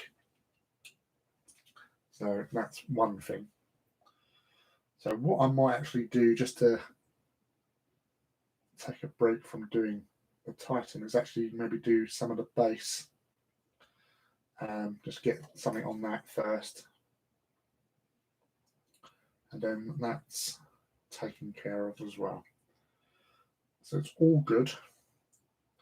Everything's well under control. Even though it's raining. Oh, damn it. I just realised I haven't got a coat with me. Run the length of the garden, getting rained on. Not fun. All right. That's looking snazzy. Wait to touch on there. On there. That's all good. That's all looking good. Yeah, so my friend Greg actually did he actually done two schemes of mine. He did Vulcanum and he did Solaria. So he started with Vulcanum and obviously watched the how-to videos and just went for it. And he's, he hasn't really been in the hobby that much, obviously, like with everything going on, real life and whatnot, sort of thing. But he got into it, and the next minute he's knocking out Titan after Titan because, wow, this is just really easy to do, and he's just really excited. And it was great to see like this. He's sending me pictures, and I'm like a proud parent, just going, "Well done, kiddo." But yeah, he just went mental and actually got through so many Titans, and I think he literally did probably, like I said, 4 or 5 over a space of several days. And he was really happy when they turned out, because up until then, where he has done like some schemes that just weren't sort of working for him, but he was just so happy with that. And when you're getting people being infectious and like really happy about something, it was just awesome. Made my day at least. Anyway, but and then after that, he went and done Solaria, which he did really well as well. So awesome. Right, what's this? Mine is much further behind than your Forge, though, only working on number 12 14, less than a quarter of the way. Well, you're painting Titans, that's all that matters, Here's a question for you. Would you ever want a re-release of Epic, or is Titanic pure enough as it is? That's a good question.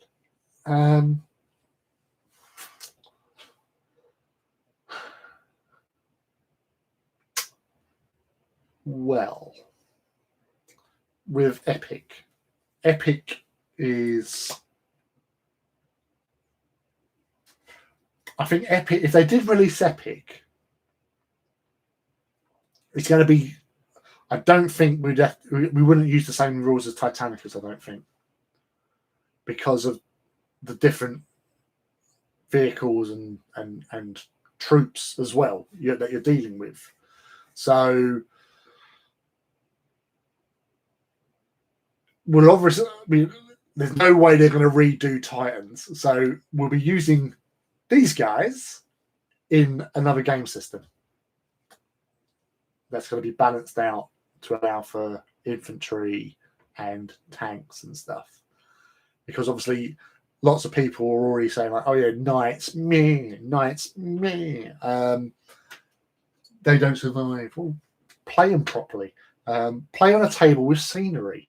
Always helpful there. Because most people that I know that have played Titanicus and they've played a game where there's not a lot of scenery on there, warlords don't move. They just sit there and just shoot. And where's the fun in that? If you get some nice bit of sceneries in there, some nice line blocking especially, and make the table do some of the work for you, because you want to be able to move Titans. You want to be able to use the scenery to hide yourself, to give yourself some defense or whatever. But also the little guys benefit quite a lot by not being able to be shot at. And so it adds that extra dynamic to the games where you're, sitting there. If you're going to sit back. Now, I played a game against a couple of mates. Well, it was a couple of years ago now. And I was using some knights, a banner of 3 Questoris, right? And I've moved them up the flank as fast as I can to get towards the enemy, which was like, there was a couple of warlords opposite me. So I had one warlord sitting there, some knights, I had some reavers to the right, sort of thing, covering. We was playing 2 teams of 2, basically. So I was helping cover the centre ground and on the flank, sort of thing. But those 3 knights were able to sort of get up the side and put the fear of God into that warlord sitting there, because it made him change his tactics, because he's looking at my warlord, but then he's got his eye on the 3 knights. Now, yeah, he could have tried for a split fire, could have done that, but he wanted to shoot the Titan that's in front of him. Or does he shoot the knights to make sure that he gets rid of them? So he ended up moving. So instead of doing like a first fire or something like that, he's basically ended up moving away. So it took him further from said knights. It didn't matter because they were still going to be in range anyway. You know, when they're moving 10 inches to his 4, and obviously, or 6 if he boosts, sort of thing, they could still get and just chase him if need be. And all the while, whilst he's trying to evade them, he's made himself a bigger problem by moving. And that's what you want to do. You've got to make your opponent change their tactics, their plans. Because if you do that, it makes the game easier for you to direct it where you want it to go. But having said that, with Epic, you're going to have, troops everywhere, and troops will be able to have an effect on Titans, because that was one of the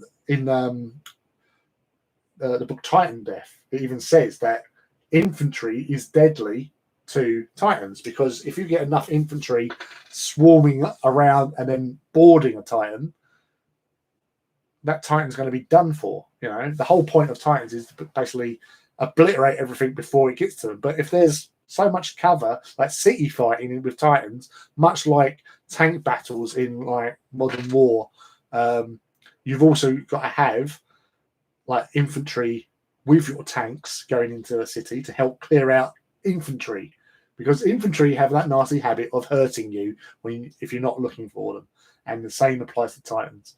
So having that element, having in Epic flyers, having all the great things from the past reinvigorated, new sculpts, new models, that's going to be really awesome. So I reckon,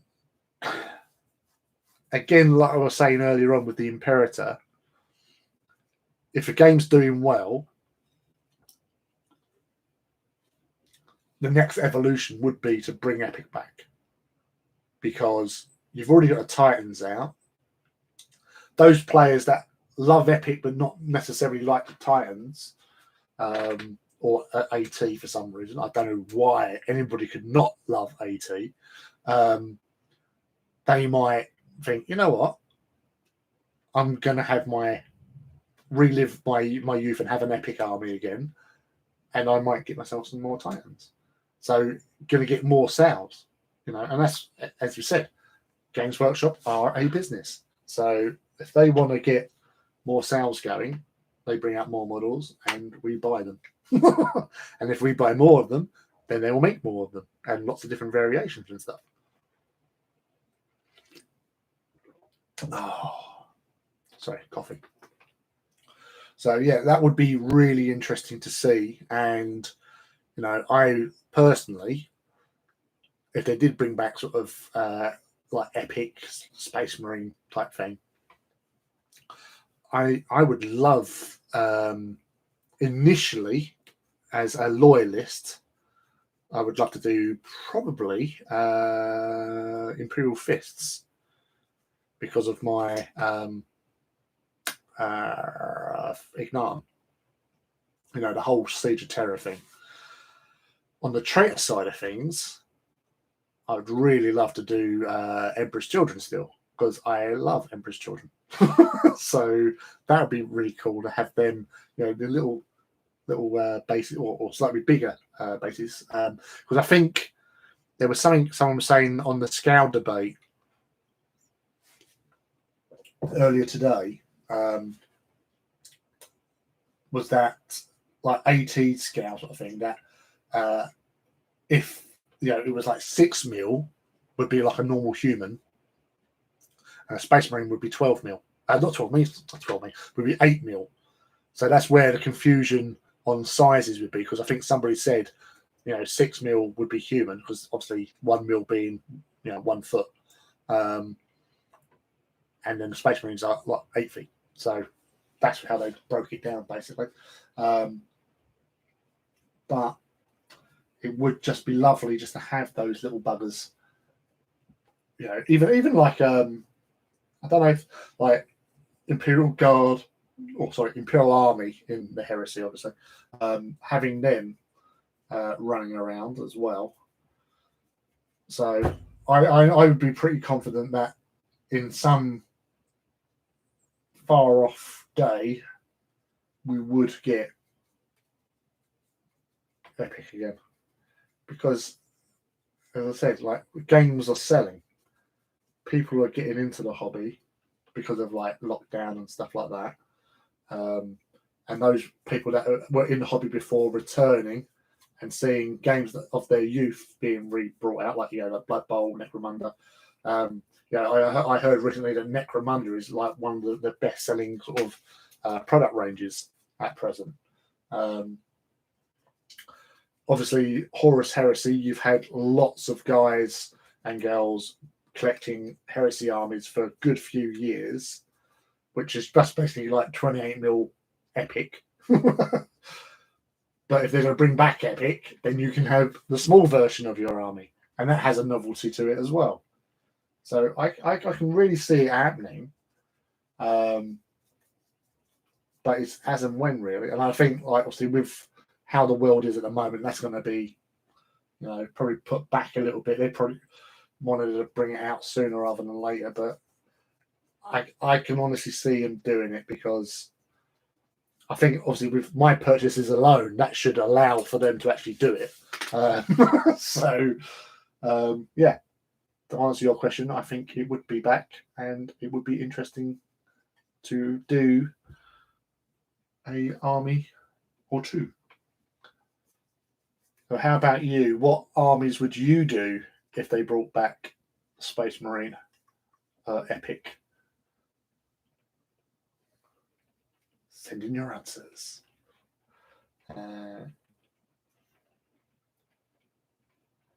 Really want to see a Titanicus battle with my entire collection. Well, my original plan was, which I devised last year while I was in lockdown, would be that when I was hopefully going to have, well, I suppose it wasn't until I thought I'd get up to 100 Titans of various makes or Legios and all that sort of stuff. And then I'd want to take a picture of them all together, but I would want to do it up at Warhammer World, use one of their big scenic tables, throw them down there, and get them out on display and take some really nice pictures of them. And like what you say, like a battle scene, like having all loyalists one side, traitors the other side, all facing off, like one massive diorama, and do that, because that would look absolutely fantastic. And get all the knights out as well, because you can't have 100 Titans on the battlefield without 150 knights running around their feet. So yeah, and it's definitely going to happen, Felix. So it's just whether or not I go early before I've painted all my Titans in my stockpile, or not. So old Epic was 6mm, weren't it? So Titanic scale was probably 8 to 10mm.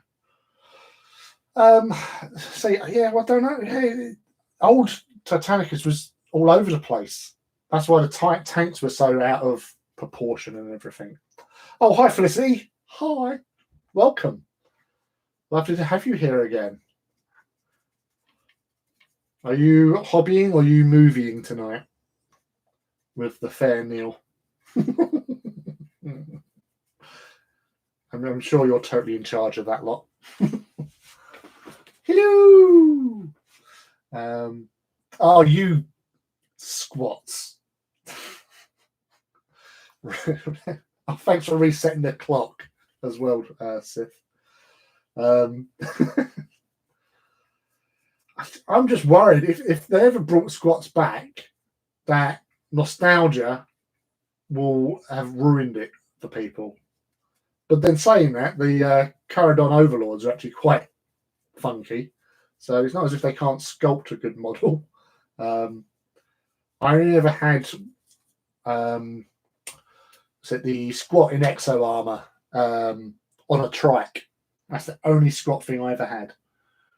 So I do appreciate them, but I don't have that same nostalgia that a lot of people have. Like they're blimps. Actually had blimps as aircraft. and land battleships and land trains. I remember like the train with a Cyclops cannon on it, but I never physically saw them. So, as I said, not if they come back, they come back. It's not something that I would be collecting. You're recovering from being stabbed in the arm yesterday. Oh no! What did you have? You have the AZ, or did you have the Pfizer?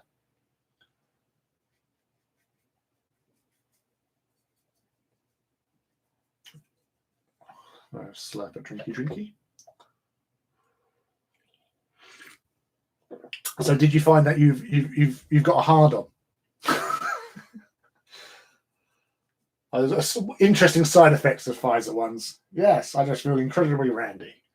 Yeah, I had the AZ one, and I was like, I was fine. I had it sort of probably around at 6 o'clock-ish, I think. When I got home, had some paracetamol, had some fluids and stuff, and went to bed. Woke up in the morning, and I was my joints, my knees and hips were quite achy, and a lower back,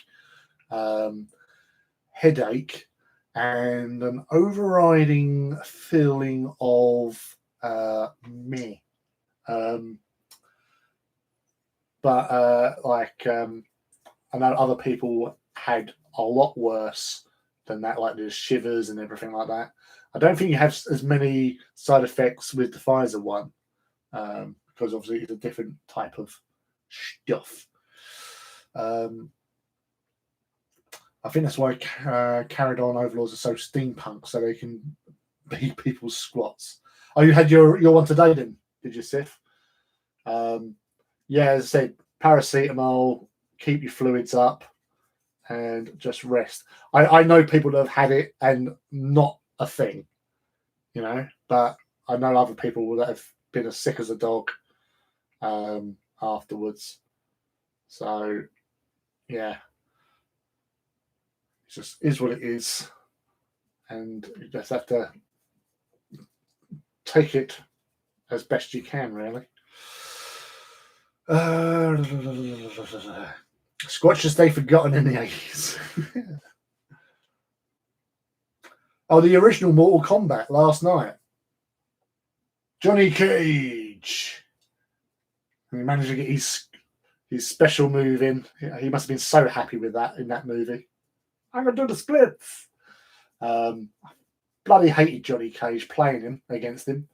I was always Scorpio or Sub-Zero or Blanca. No, it was not that one. We'll come back. That was Street Fighter, wasn't it? Yeah. So, okay. In Street Fighter, okay, what Street Fighter characters and what Mortal Kombat characters did you play?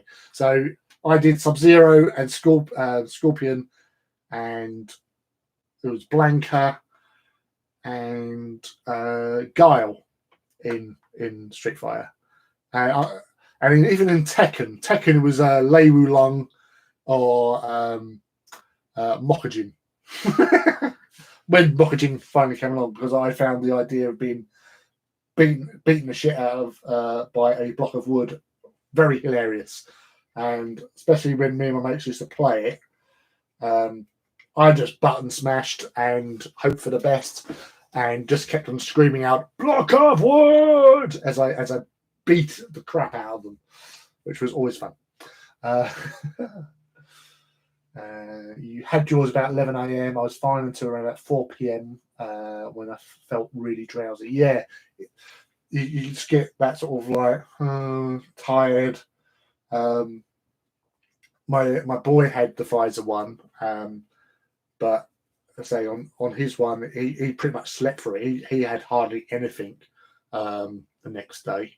So yeah, he was lucky with that. Bugger.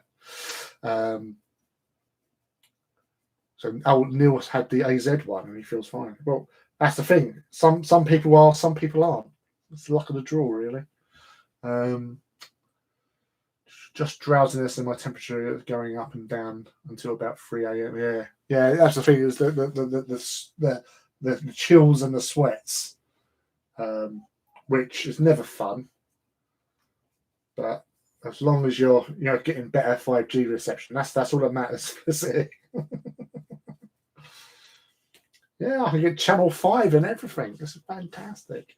But yeah, say I've had both of mine because I got one by being in the right place at the right time back in March, and then a few weeks ago there was only a 5-week turnaround. So I had one in March, and then I got the message from the doctor saying, "Could you give us a call to make arrangements for your injection?" So I went, "Oh, okay." So I've done that, and my second one, I just felt tired. That was it. So yes, but it is a lucky dip. Some people have it worse. Other people don't have anything, which those are people we really hate. Maybe not Neil. Neil's all right. I'll let him live. Purge everyone.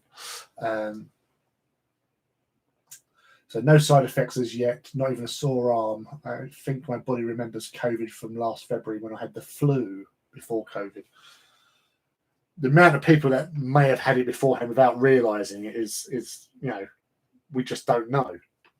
So you probably have, if anything.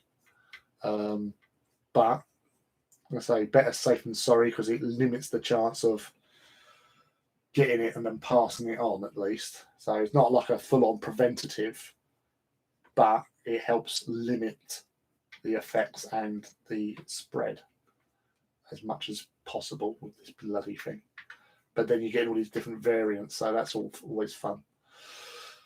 So yeah, well, good luck. I hope you don't have too much suffrage to deal with. Yeah, Johnny Cage was just he was just like, "Oh yeah, I got shades on, that makes me automatically awesome, and I can do the splits, and I look good in long shorts."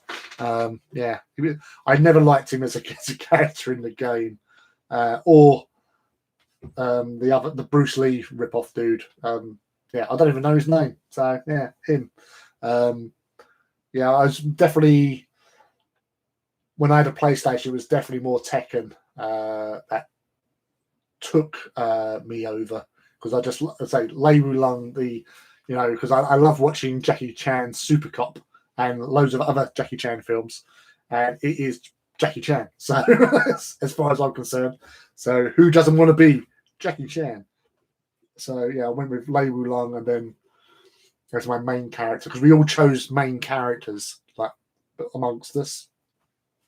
So obviously martial law and Paul. Paul was so annoying, especially my mate Jim when he was playing him, because he just absolutely decimate most people. Or Yoshimitsu, with those little spin, or even Jun. Yeah, there were so many that was so annoying. Yeah, hate that game. And Bison. Oh yeah. Bison. He was quite nasty, wasn't he? And Dowsin, the yoga dude. I got very long arms, and smash him in the face across the screen. Oh yeah, who had Honda? Was that Street Fighter, wasn't it? Eddie Honda? Hondo? Sumo dude. I was always Mylena in Mortal Kombat. I never played Street Fighter. Oh, Nina Williams. Yeah, Nina was really cool. She was actually. I liked her, because I didn't like in Tekken. I didn't like just having button smashers. I like to be able to do something and try and look cool, and not just do the same move over and over again, because what's the fun in that? I know I wouldn't have fun just doing Chun-Li across the screen, and you don't land and you're dead. So I assume that everyone else wouldn't. Old man Scott, yes. What was old man's name? My friend Scott was one of the team of badasses that we used to play Tekken together, and he played the old man dude. and the name stuck. So Scott is the old man, even though he's not. Wang! Damn it, yeah. Yeah, that Chinese guy called Wang. Fun fact, in my job, I've been in flooring retail. I once served a Chinese guy some flooring, as I've served many people from multiple cultures and nationalities. But when he passed over his credit card to pay for said materials, his name was Long Wang, and I couldn't help but snigger.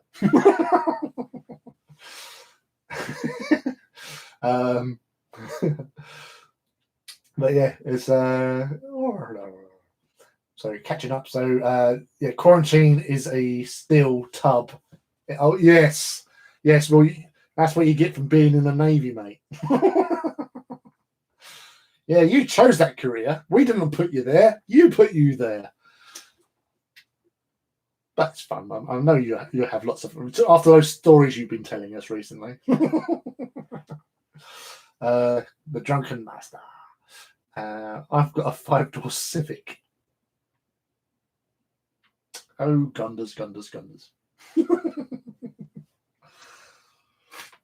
Honda Civic Type R. I love that car. Never owned one. I just wanted one because they was like the favourite, and plus they were made even more cooler by being in the first Fast and Furious movie when they done the little robbery of VCRs. Soul Calibur. I never really played it. I think my mate Jim probably brought Soul Calibur around because like you'd bring your Xboxes, and sometimes we used to link stuff, or you'd bring your games around and stuff like that. But I never really got into Soul Calibur. But didn't Soul Calibur have a crossover with like Yoshimitsu? Didn't that turn into that? Christ, you're too old for a Type R. No one's too old for a Type R. That's the only time I played it was playing as Yoshimitsu.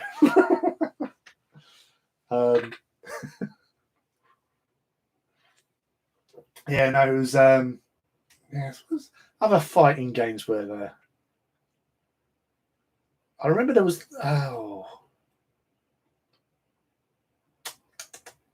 Oh, yeah, Vader in it. Yeah, I remember. Yeah, I remember seeing that now. I don't remember.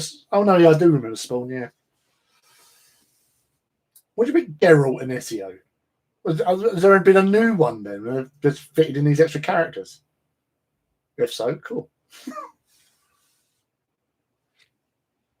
As I say, The Witcher 3 has been one of my favourite games for many years from when it came out. Absolutely love that game. It was so different to anything I used to play, and I got like the special edition one with all the DLCs and all that sort of stuff. So that really sort of sunk me right into their sort of like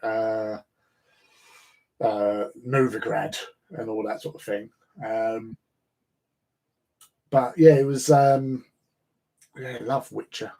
And like some of the DLCs as well, like Blood and Wine, which is sort of like in a new region, isn't it? It's set, which I can't remember the name, but it's like ye olde knight chivalry and all that sort of stuff. And I absolutely love that shit.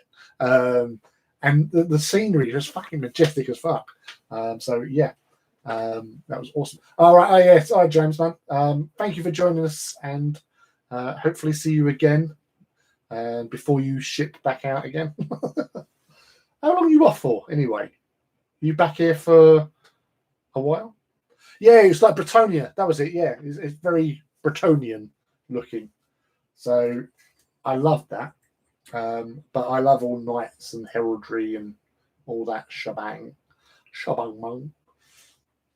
Did anyone get Mass Effect? Because I'm interested. Because seeing a remastered version of Mass Effect, and Oh yeah, back for the UK, yeah, Titan Owners Club.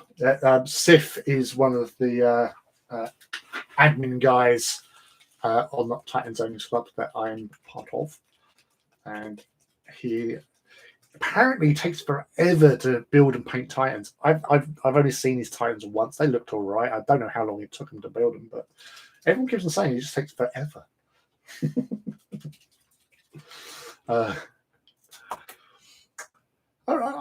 Felicity, I would have thought you would have had that, but then again, I know Nikki did. So, and obviously, she wants to see her computer boyfriend again. Car insurance, fan art, audiobooks, and Goblin. Well, that's fair.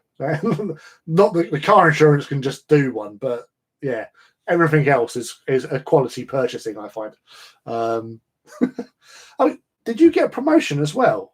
Because if you did, congratulations, and well done you on getting a promotion, and hopefully you can buy some more fan art, audiobooks, and Goblin t-shirts.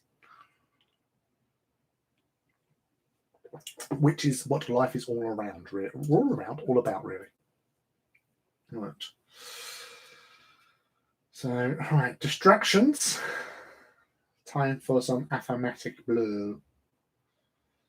Damn you. I was actually hoping that some of the other guys might have been tuning, because I think Liam has mentioned about watching at some point. I know Greg's been in once or twice, but always lovely to have some of the Black Library crew in.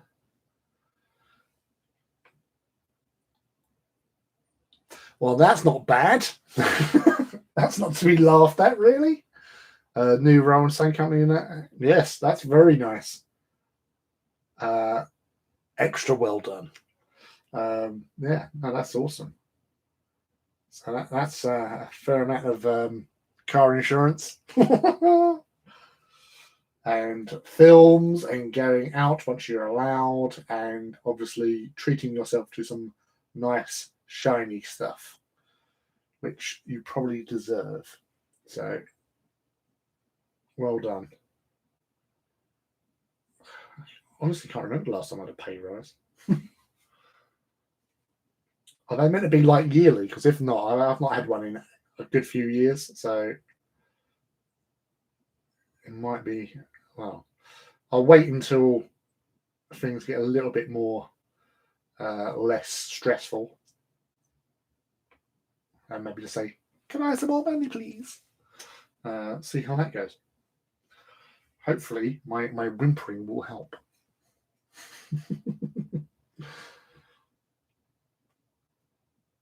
Ain't too proud to beg. Vague plans to hit the cinema next week. Godzilla vs. Kong and a new Mortal Kombat. Nice. Yeah. I still haven't watched any of the modern Kong movies. I've watched the Godzilla ones.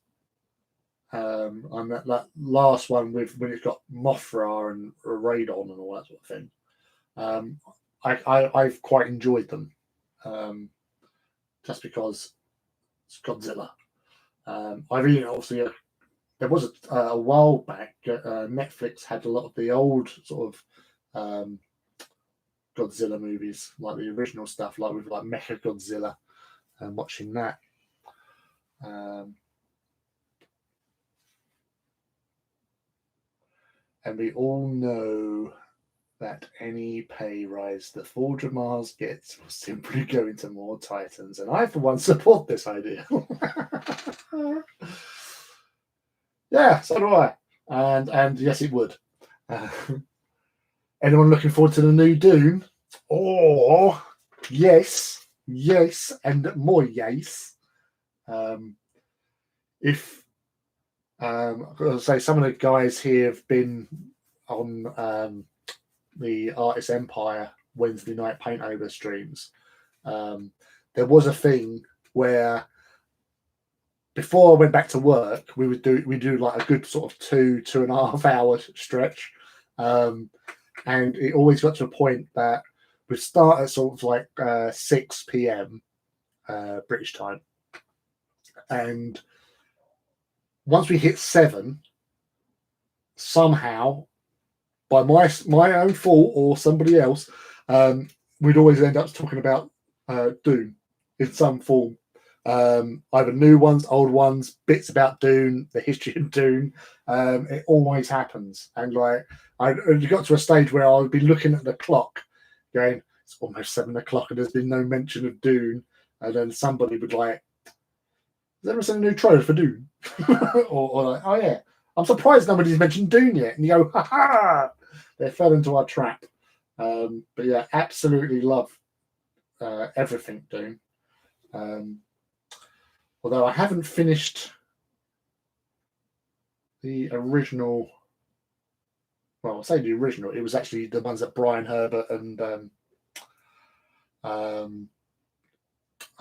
what's his name, Anderson. No, it's gone. Kevin J. Anderson, because they worked together on like these. Oh, we found some manuscripts for the last book in the Dune series, and oh, it's too long. We have to make 2 books and stuff. So I started reading. I think it's Hunters of Dune, and then it's Sandworms of Dune is the last one. But yeah, I was hopefully I wanted them to be out on my audio book, but Audible don't have them because, as some of you know, I like to listen to an audio book as I drive to work because it takes me an hour to get in, so might as well. Damn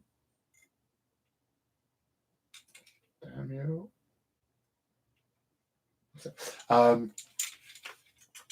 But yeah, there's no audios of those June ones yet, so I have to wait.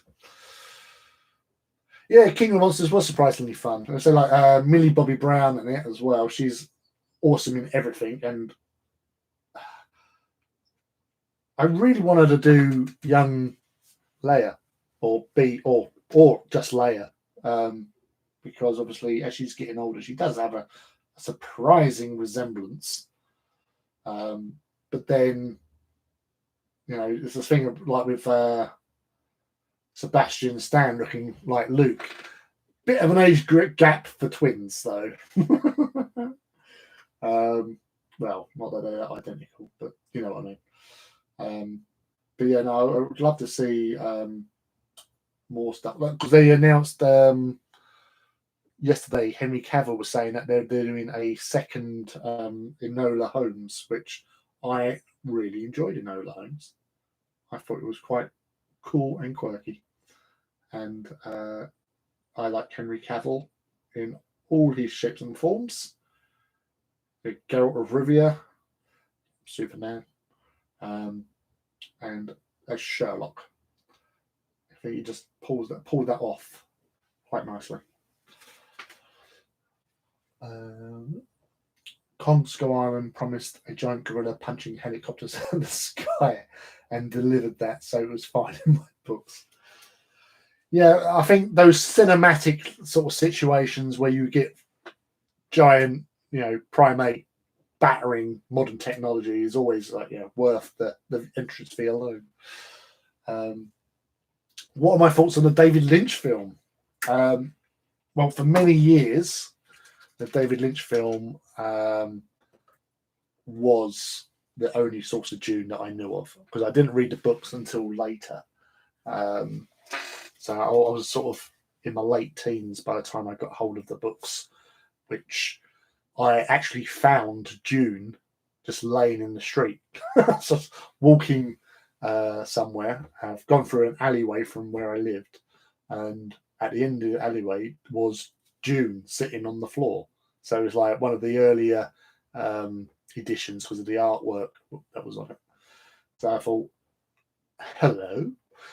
So I picked it up and I took it home. And then the other Dune books I picked up at a boot sale.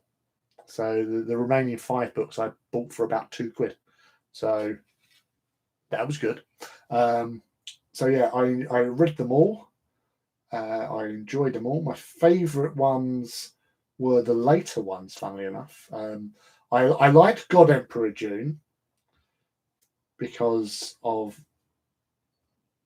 what it sort of showed, and the whole thing about Leto II and the reasons for why he was doing what he was doing, which obviously ties in with the God Emperor of Mankind situation.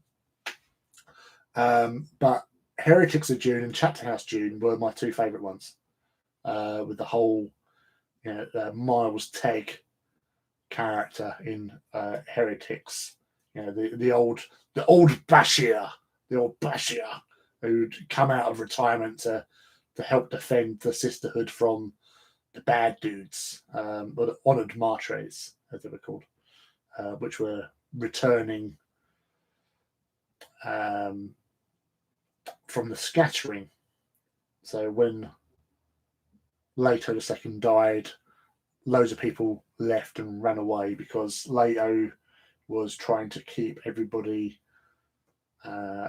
under control, and he limited travel and stuff. And once he died, everybody just went, "Run away! Let's go somewhere on holiday!" And went away for a few thousand years, and then returned all a bit different and cranky. So yes, there was that. As in David Lynch's film, I didn't know any of the subtleties and stuff from the books, as I said, until much later.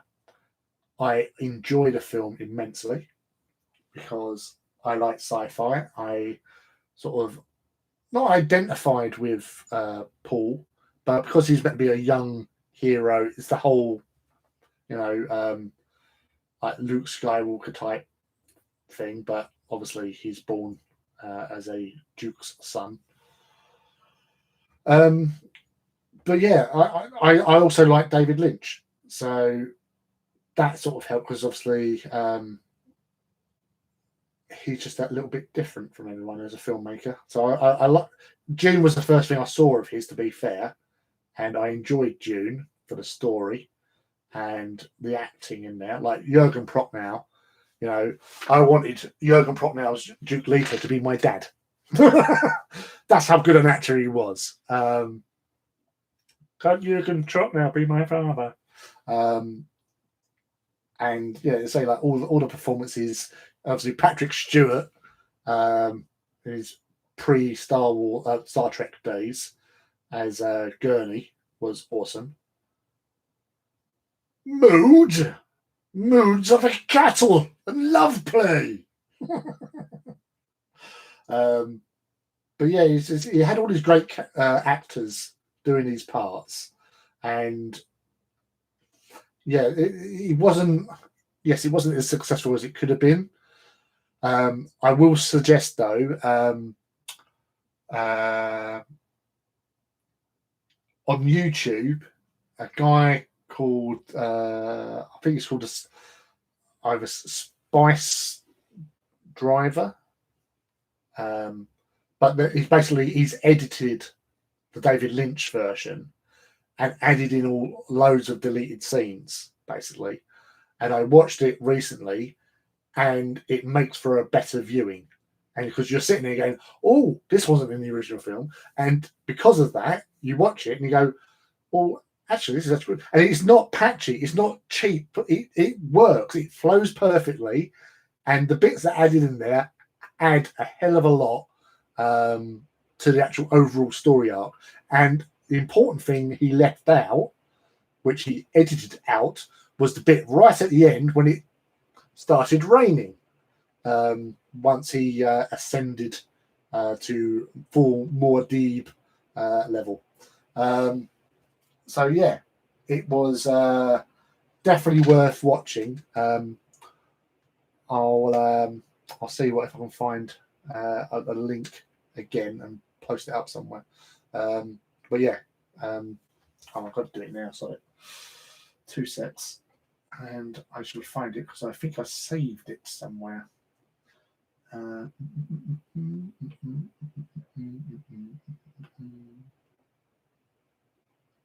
But where? I swore I saw it earlier on.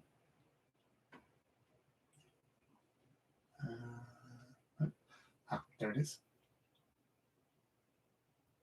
No, go to that. Yes, it's the if you search for Dune 1984 alternative edition Redux, it's the Spice Diver fan edit. It's on that, and as I say, what they do to it makes it such a much better viewing experience, because it really does add so much more, and it explains things better with what he's added into it. Because I've seen like all the deleted, well, loads of deleted scenes and stuff, but seeing them in sync and with the original footage makes such a bloody difference. So yeah, Spice Diver on YouTube, entire movie with added bits and removey bits.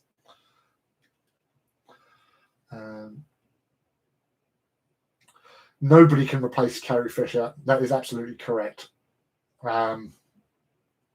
She was a fucking awesome human being, and I love every last bit of her. In everything I've seen her in, she's just been amazing. I remember watching loads of like when doing press junkets for Force Awakens and stuff like that, and just seeing her just chatting and being Carrie.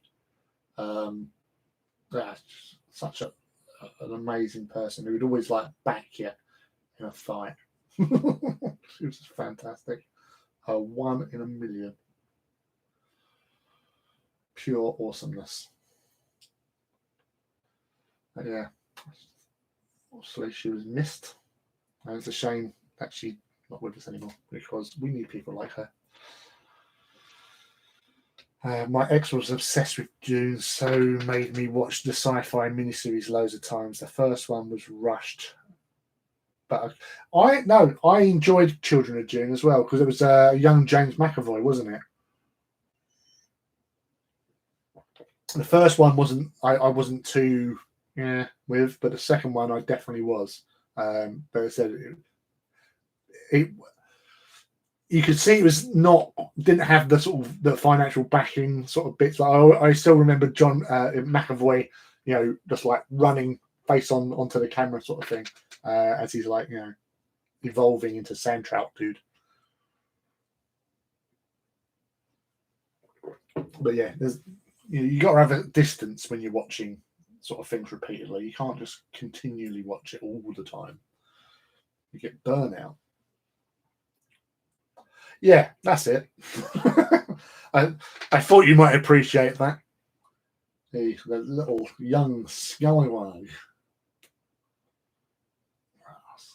I admittedly, I love James McAvoy in Split, when he's the part of the old M. Night Shyamalan's sort of superhero trilogy, and then obviously in Glass as well. But him in Split was actually quite good with all the different personalities he was doing. And then you see, like, out of the corner of the eye, stuff that he does, because he's meant to be a superhero. Glass, I weren't too sure on. It was interesting to see that, but it went in such a direction you weren't expecting, I think. Because again, most times when you watch something, you want that sort of, I want to see these guys team up and beat the crap out of someone. But yeah, was Unbreakable was awesome. I was actually where I've been watching Ty and that guy, which is to do with The Expanse. And I was watching, well, I was listening to it as there's no point in watching. You just seeing two guys standing there, sitting there talking. So I was listening to it as like a podcast type thing, but obviously as I was on my way to work, and they were saying like all these like horror movies, and they were mentioning Mr. Sleep. Is it? There was the sequel to The Shining. I've not seen it, but they were talking about it, and it was just like the way they were talking, because Ty Frank and Wes Chatham, who host it, obviously Wes Chatham plays Amos in the show. For those that don't know, they went to see it when it came out, and Ty Frank was saying, "I remember coming out of the cinema, and we weren't talking, we weren't saying anything to each other, and I remember he said, like, I remember just turning to you saying, that was a really good film, wasn't it?" And because they didn't know what to expect, because obviously The Shining is, you know, one of those iconic movies, and they were saying quite, you know, it was actually quite good for how they pulled it off, because obviously The Shining's not exactly like the book, Shining, and obviously the movie is slightly different to the book, as I said, sort of thing. But this managed to sort of tie it together, so it made it all work. And they said it was actually really good sort of viewing. So it might be something to watch in the future. But they were saying with the horror movies, Ghost Story, which was sort of from the 80s, which has Alice Krige in it. And Ty Frank was saying how it was really, really well done. And like, you know, quite, you know, disturbingly good, sort of like scary kind of thing, which is why you watch horror movies in the first place. One that mentioned, which I've never heard of before, was Lake Mungo. And again, Ty Frank says, no, that is really good film. It's a very slow movie, though. It's a very slow burner, but the payoff makes for the movie. And it's like one of those movies. He said, look, because Wes Chatham hadn't actually watched it. He said, well, what's it about? He said, no, I can't tell you. I cannot tell you anything about this movie. You just got to watch it and just stay with it, because as I said, it's slow. It's a real slow burner, but it's when it gets to the payoff, it's all worth it. And he said, like, even there's things in the end credits as well, which, you know, really were quite good as well. So that's another one I'm going to probably try and find out and watch at some stage, just to find out what the hell he was talking about. Right.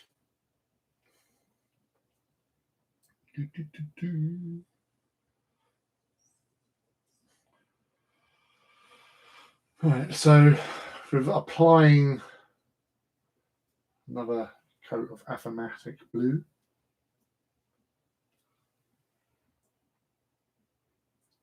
onto Mr. Titan head.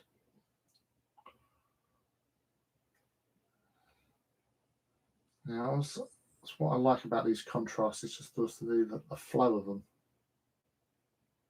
You can get good coverage with them, and they just go in nicely wherever you want them to go.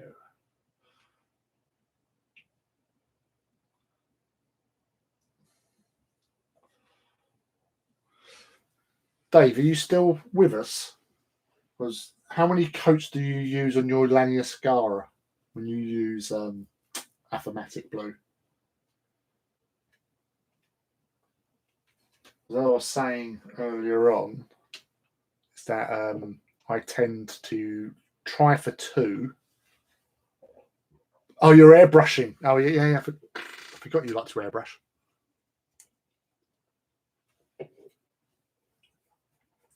So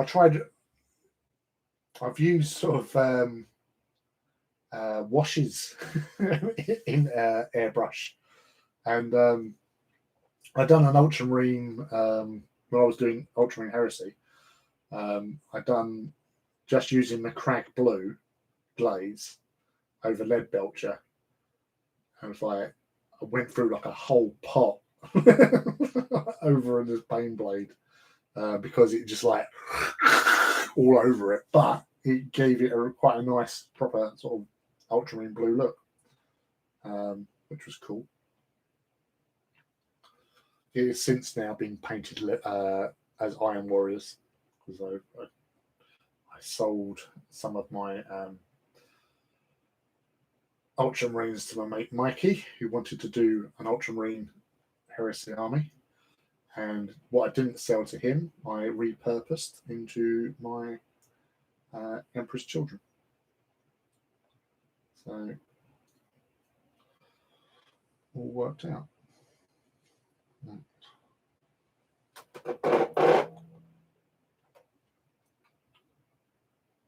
So that's 2 coats of aphomatic blue over that dude. So I'm going to try and sort this head out. Sorry, don't mean to blind you or anything.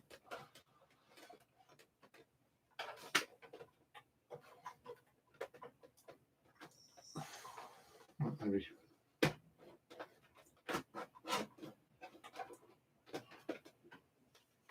It's probably slightly better. Oof, Jesus. So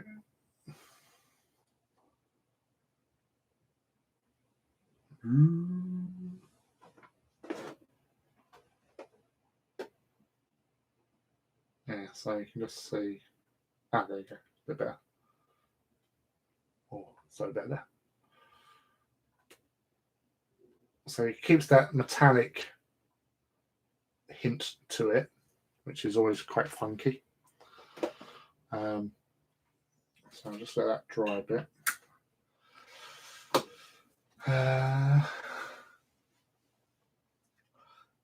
Damn it, Gonda's now I'm tempted to do interfectors. As it's airbrush, it needs 1 coat to kind of prime it, and then when then I dry it with a hairdryer and go back 2 to 3 times to deepen it. Yeah, so that's what I do when I'm just repeating with the brush. But so it's still sort of fairly smooth for the most part. There might be a little bit of blotch, but I'll probably lose that if I do some sort of like chipping or something. He says, blind. Yeah,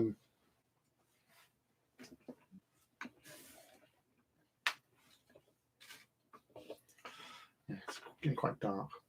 So let's put that down now. But yeah, as you say, you just got to do a couple of coats with the aphomatic. I might touch up a little bit with the other stuff, the Black Templar, because I don't want it to be too black. If that sounds weird, you've got to keep that sort of look to it. That's not quite solid black, so you still want to have a little bit of the metallicness of the lead belcher to come through, and sort of just give it a little bit extra dimension, really. Right, we'll do some dry brush on the base whilst the aphomatic blue settles down and chills out.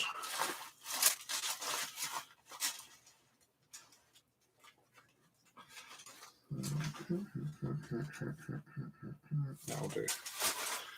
I choose you.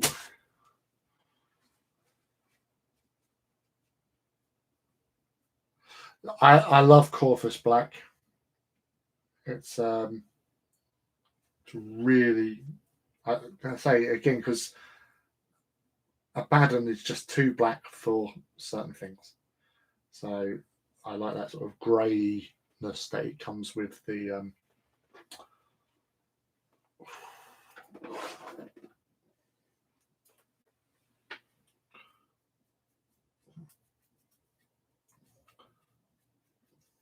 I'll dry brush over everything, not the Titan, obviously, but everything on the base here with a Tyrant Skull. So I've gone over the base, which was mostly grey from the primer, and I went over with Mechanica Standard,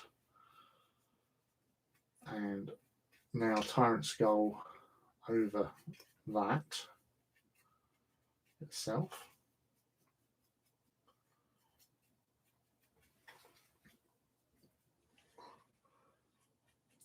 I've been meaning I've got to go to a shop at some stage and get hold of some a few more paint supplies, basically. Have you been down to Wayland yet? I think I asked you that last week, but I can't remember. A lot has happened.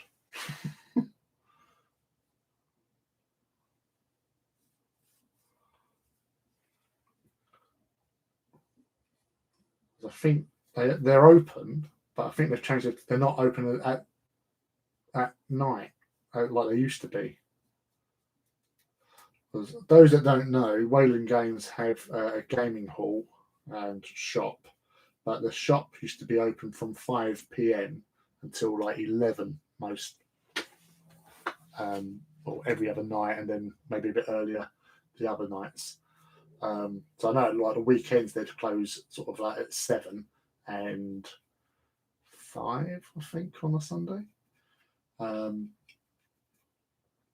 But because I work and I work on the other side of Essex, I wouldn't have been able to get there. But I think they're now open again, but I'm sure that they're finishing sort of 5:30ish.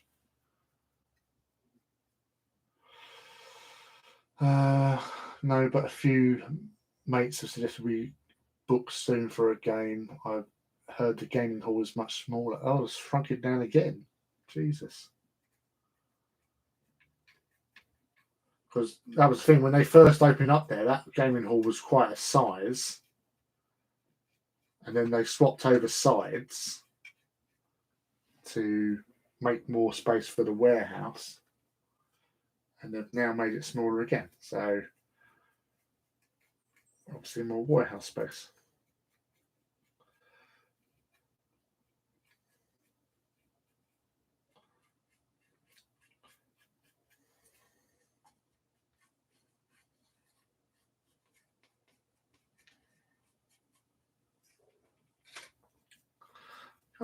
They don't.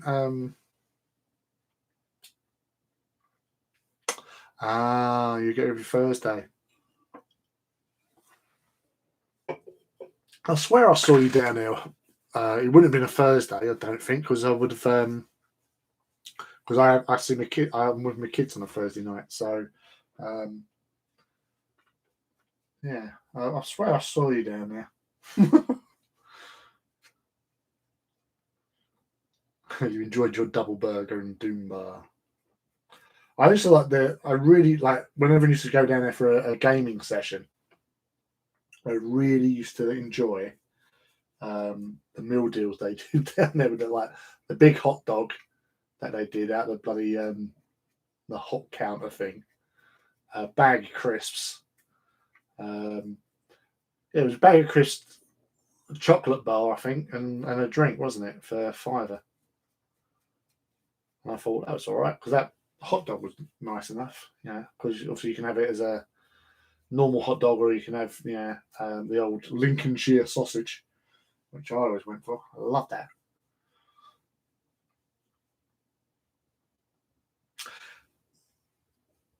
Yes. I think you weren't with Matt Clark, were you, when you went down there? I'm trying to think, because well, admittedly, no, that was the first. No, it wasn't the first time. Even that was one of the many times I took Ira Kundus down there. I just remember Matt Clark coming over because I had all my Mechanicus out and my Titan on display, just to take some photographs, really, because again they've got semi-decent gaming boards. They used to have, do you remember those ones they used to have when they had the gaming club down there, Dave. Some of those boys were just legendary. I used to see Matt and Alan down there because there'd always been that little side room with the parachute playing their table. The last time I saw them down there actually was I sat down and chatted with them, but they'd just got hold of the Big Trouble in Little China game, and they was having a play with it, and I was having a look at all the models, which was pretty cool. It's all in the reflexes.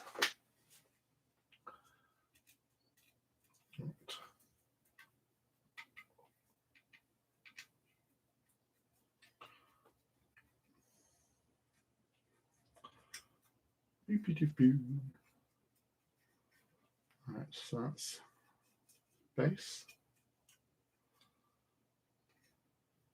You can see the highlighting done on the base.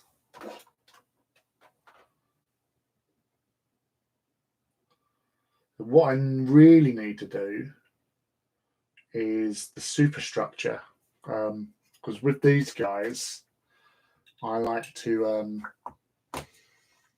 Yes, I don't want to do it now. Mornfang with some water and just paint over the superstructure, really. All right, let's get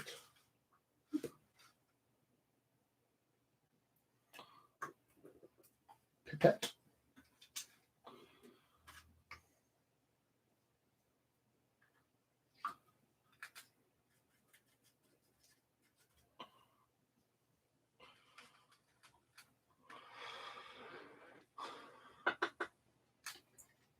Well, actually, because Alan joined in with one, I done a little sort of gaming day thing down there, and I think him and Lee turned up to join in, and Alan was using his Necrons that he had, which he basically had like some really good winning streak with his Necrons, and he just extended it again when he turned up and played. But yeah, so Alan's cool. I was actually his little Facebook group that he had with Lee, the Conclave of Ha, that they set up years ago. I was actually the third person, obviously after them, to be part of it.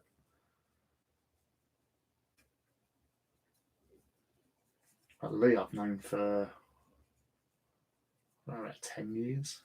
And that was through GW Southend. Yeah, filth crips.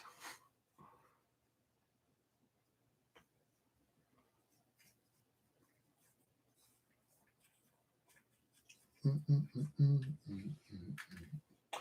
so with the Mornfang and watered down, it sort of just ages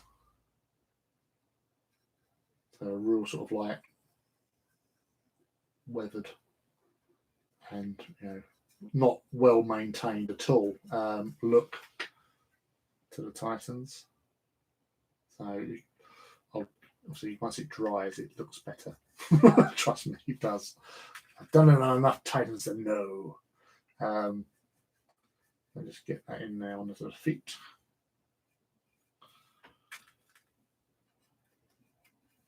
You don't have to go like too mental with it. You just want to get a little hint, because that's the one thing you noticed with vehicles that aren't well maintained and rust. Rust tends to be sort of a browny colour. So that's what I wanted with my Titans, that they've not been maintained too well, because you don't expect them to be if they're part of like the chaos. Sorry, the chaos side of things. It's all that degradation and breakdown of everything from its glorious origins. before the dark times.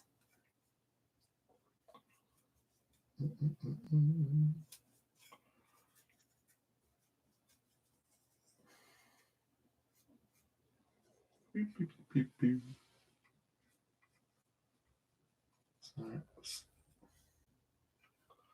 yeah, if you're wondering about this length of this brush, it's the artist brush I found on my desk, so claimed it.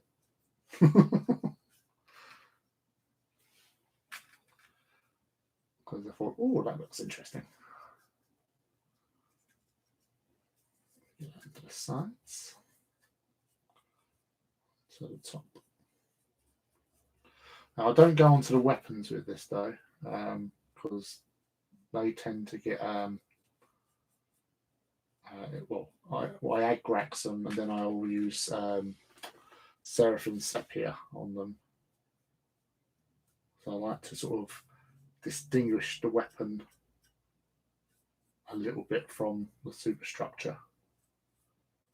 So it looks, so it's not as weathered, because they might have done some additional maintenance to it or something. Or they might have swapped it out for a new weapon. Never can tell.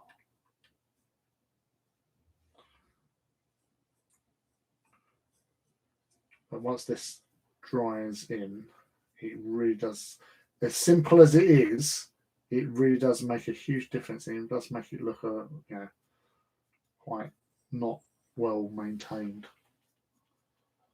So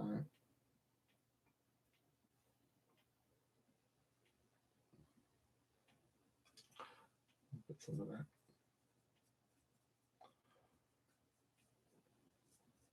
So it's sort of similar to some sort of a thicker wash, really.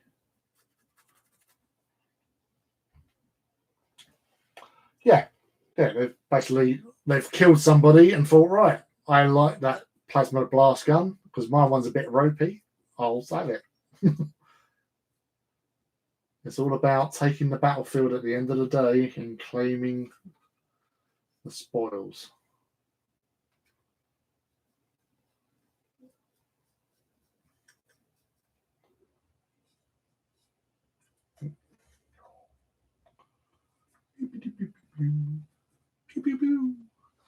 Right, so that's.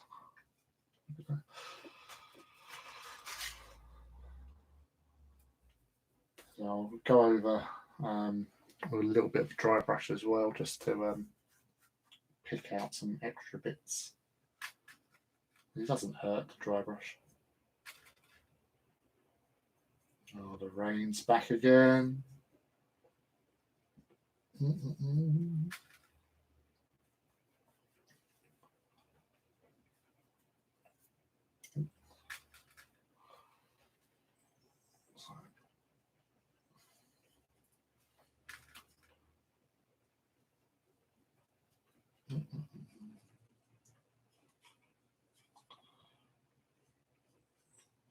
Ah, curses! I just seen that I've missed a bit with the Black Templar. No matter, I'll get it on my second pass. And I will go back. As I say, it's little things like that where if you do make a mistake, like I have in this instance, it's no biggie. Just go back and sort it out in a minute. So I do know some people that sort of would have got quite annoyed, but there's nothing that can't be salvaged. So I'll sort it out in a minute.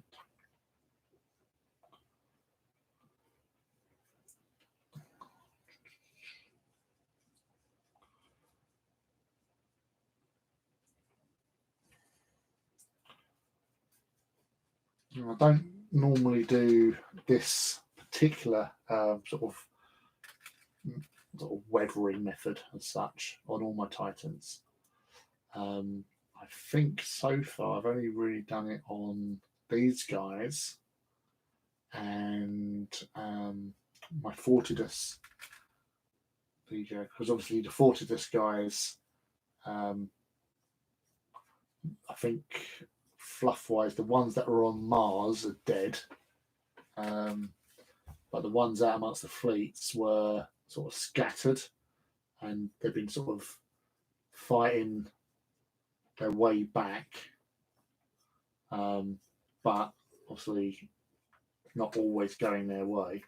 They've actually, in their fluff, their background, they're actually quite a decent sort of legion sort of thing. Like, you know, they would, if they were not as badly mauled as they were during the heresy, they could have been quite a force to be reckoned with,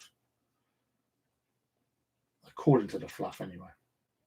And that's what down to your interpretation. But as I said, that's from what I took from reading their background in the Legio's book, Loyalist Legions. So they could have been a contender, but they got horribly beaten up, as did a lot of loyalists during the early days.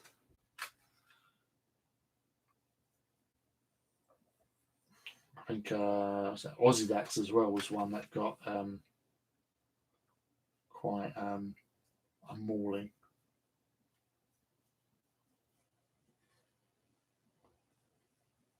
A home forge of Phaeton.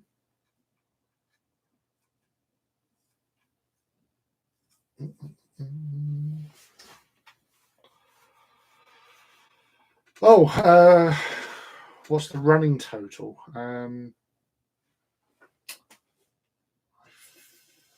think I'll check my notes.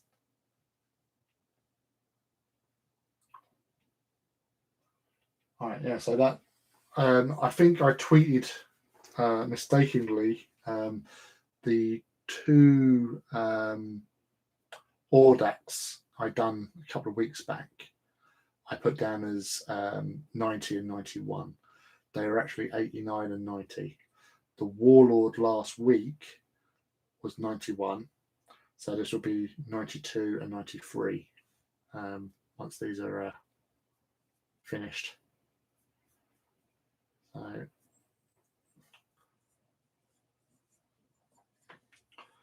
I did at one stage. I was had a second count going because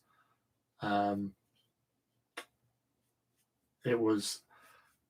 I'm basically going to just count the ones that I own, because I have painted a Titan for a friend for a birthday, as most people will know because I've said it enough times.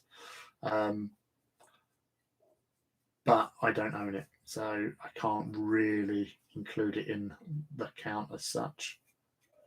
So still, with these, as I said, we're still only being 92 and 93. So instead of 94, be one closer.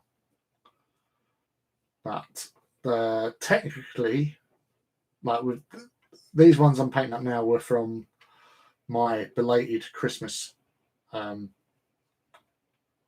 money packages. Because obviously I've got a Christmas present from my boss at work, so he gave me some money as a sort of Christmas bonus, I suppose. Is a technical term. So that went towards some of these Titans, and then for Christmas I asked for GW vouchers. So I combined the vouchers with the money, and with a little bit that I'd managed to squirrel aside, added to it. So I was able to get all those Titans I got last time, which was 2 Warbringers, two War Masters and 2 Maniple sets. So I think I had to put like 30 quid towards it with the vouchers and the money I got from my boss. So that sorted me out, and that took my total to 99. So the 100th Titan which was opened first in my birthday presents, was a War Master. So the fourth War Master. So yeah, so 3 War Masters and 2 Manipul sets. Sorry, and that took me to 99. And I did actually put out a tweet saying, like, it would be nice, if GW wanted to see themselves just like, donate a Titan as to be the 100th Titan as a sort of a thank you for all the Titans I've bought, and obviously the amount of enabling I do with people and inspiring and stuff. But that didn't happen, so oh well. Yeah, so almost 100 finished.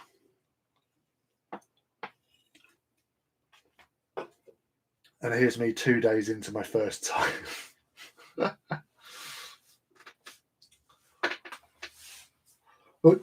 Dave, do you know Phil Tozer at all?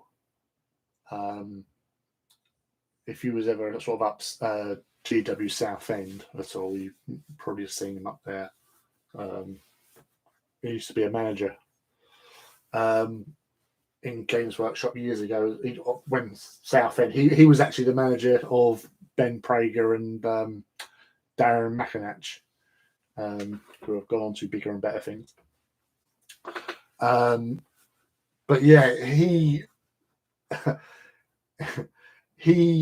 video called me the day that the AT was released.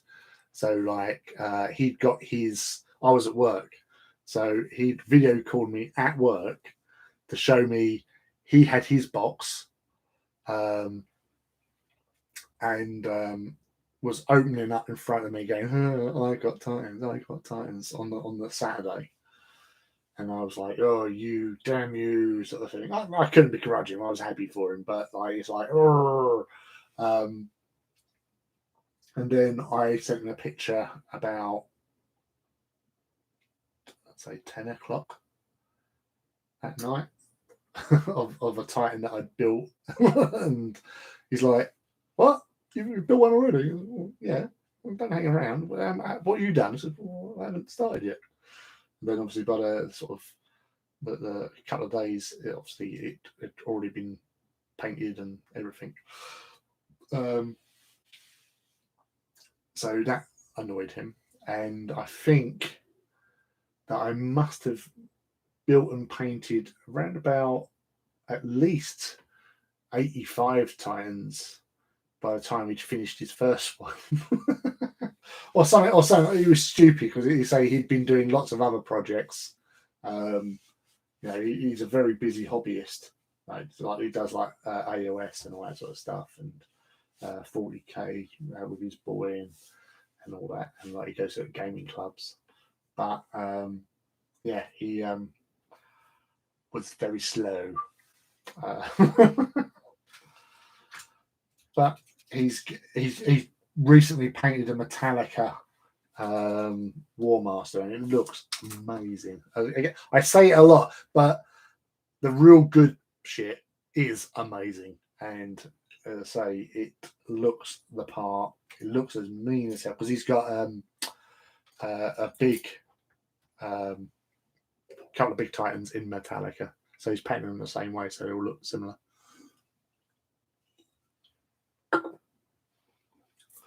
They really should. They should give you the first production of an Imperator. That would be nice. Not going to happen. Totally earned. No, sorry, I went to Romford and Basildon and stuff. No, don't apologise. You still go to Basildon because James, who runs it, I knew him before he went for the job for the manager of Games Workshop in Basildon. Because we met via a Raven Guard group on Facebook, because he's got a ton of Raven Guard. If I've got a lot of Titans, he's got a lot of Raven Guard. Because even back then, this is going back a good couple of years now. Back then, he had something like over 40,000 points worth of Raven Guard. Ridiculous. And I was like all like pleased as punch by having like a good few thousand points of Emperor's Children. But when he goes like, oh, I've got like 40, I think it was like 49,000 points. All he's ever collected is Raven Guard or something. And you just go, well done, you. Jesus. You know, but I'm sure that if he got them all out on display somewhere, that would be such an impressive sight to see. But there's nothing quite like seeing mass armies all lined up on you know, order of battle on a table somewhere. Let's just say, go big or go home.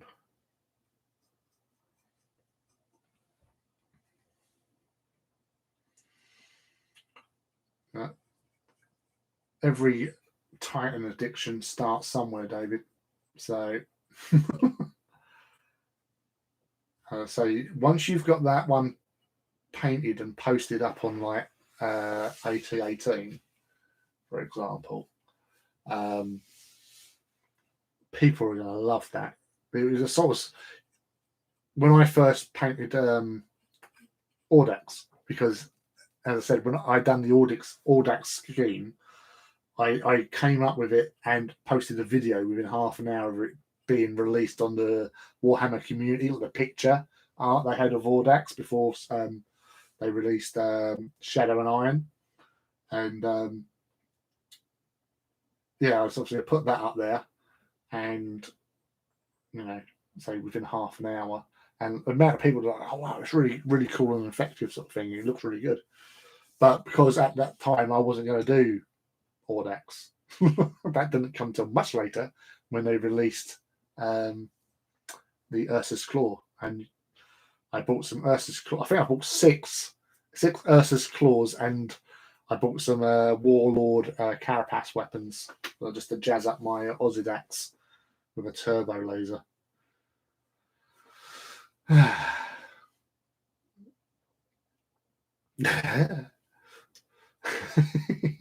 I need to spam paint my Titans, then we can say between you and I we can field 200 Titans. Oh dear. Yeah, there's James Bragg, who works up at Games Workshop head office. He's like one of the departments. I can't remember what department he's in, but he's up there. He used to work in like the Forge World store, and then he got a job in the offices and upstairs and that. But when I mentioned, somebody tagged me on Twitter saying like, someone was asking a question like, how many Titans is too many, sort of thing. So I've got sort of like, I think 15. I think the guy had or something like that. And like two different people tagged me and they said, I think the Forge of Mars needs to answer this.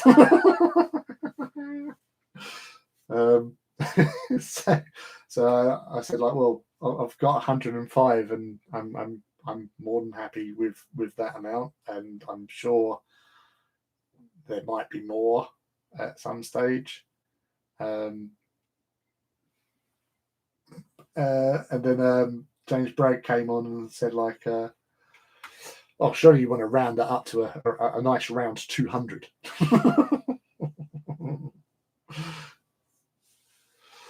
Too many. There's no such word as too many Titans. There is just all the Titans. Yeah, so get all of them.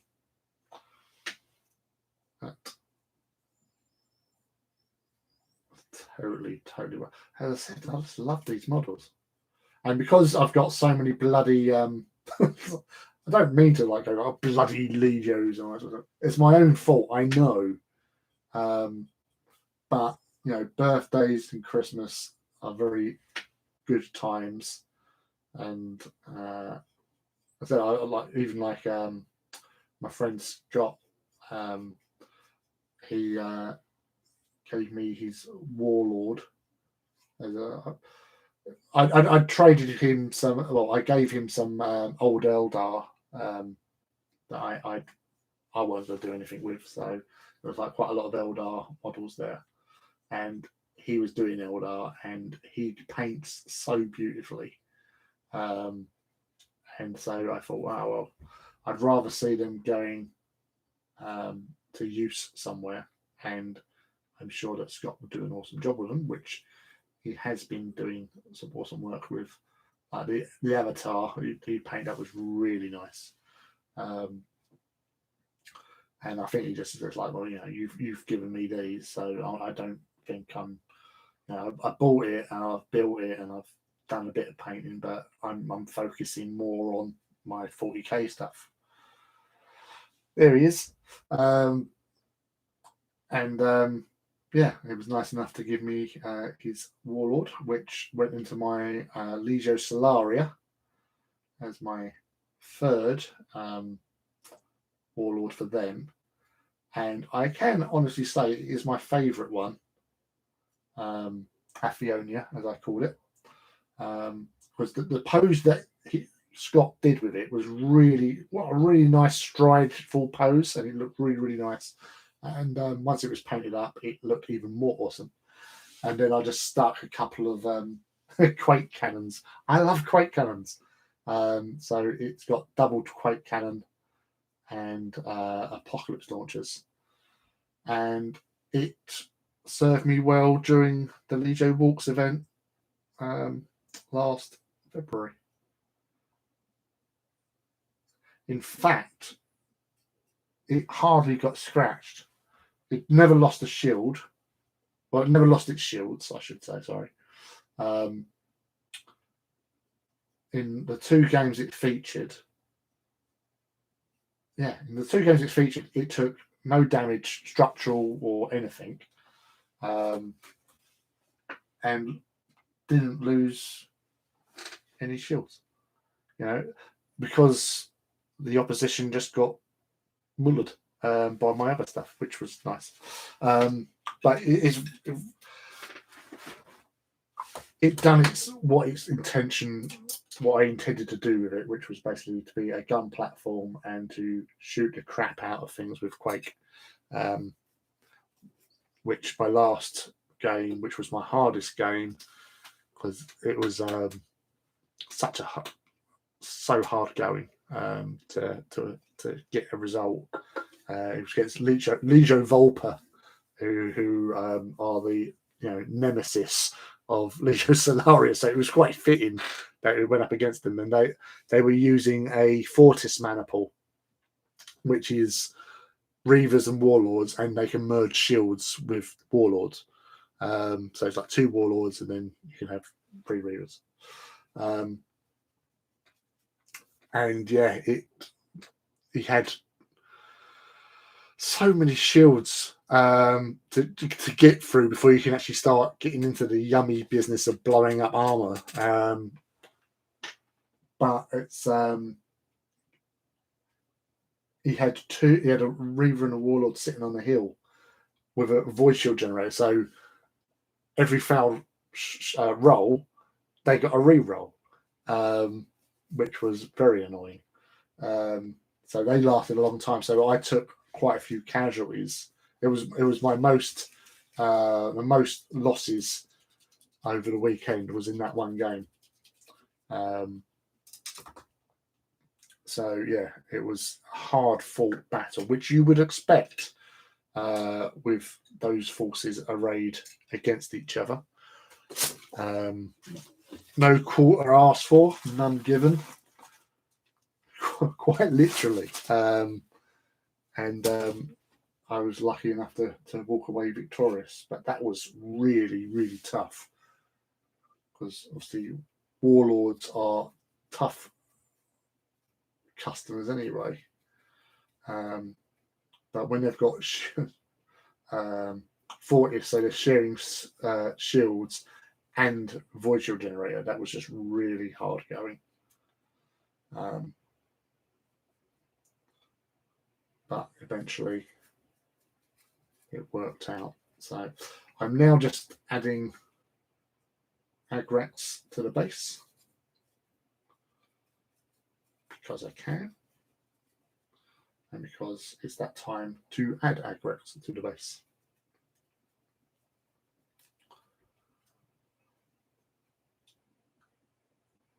Did I play? Yeah, I was in the Legio Walks event last year.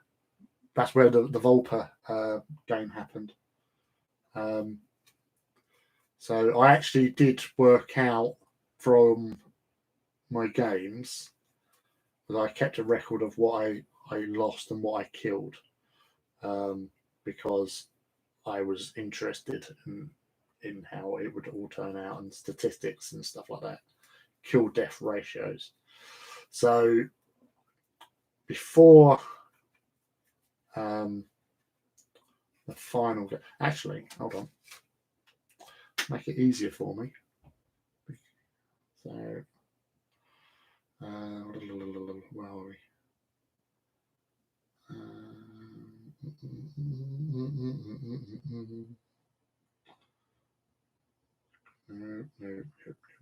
Nope.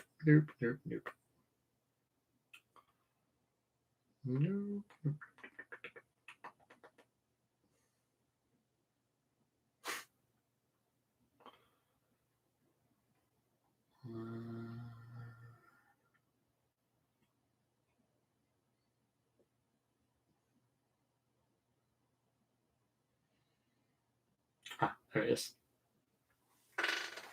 All right, so these were the games that I played during the Legio walks. Let's put that down so I can continue painting. Right, so the first game I played, it was against Legio Mortis, and the Mortis player had a Ferox Maniple with 1 Warhound, 2 Reavers, and 2 Porphyrions for 1,000 points.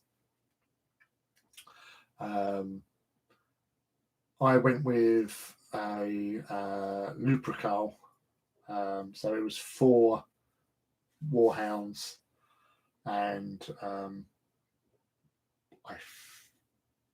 1 Porphyrion. Porphyrions were very abundant at that event. This was before they got nerfed. So losses I endured was 1 Porphyrion, and that was it. And I killed all of his. So that was the first game against Mortis. Second game was against Legio Furion, who had a Axiom Maniple with a Warlord, a Reaver, and 2 Warhounds, and 3 Lancers for 1,500 points. And I fielded a Venator and a Lupercal. So that would have been a Reaver and 2 Warhounds for the Venator, and then minimum Lupercal, which was 3 Warhounds. Losses endured, none. And I killed all of his. Then the third game. So these are 3 games on the Saturday. Third game was another 1,500 points. So it's the same Maniple 1,500 point list I had. So it was the Venator and Lupercal.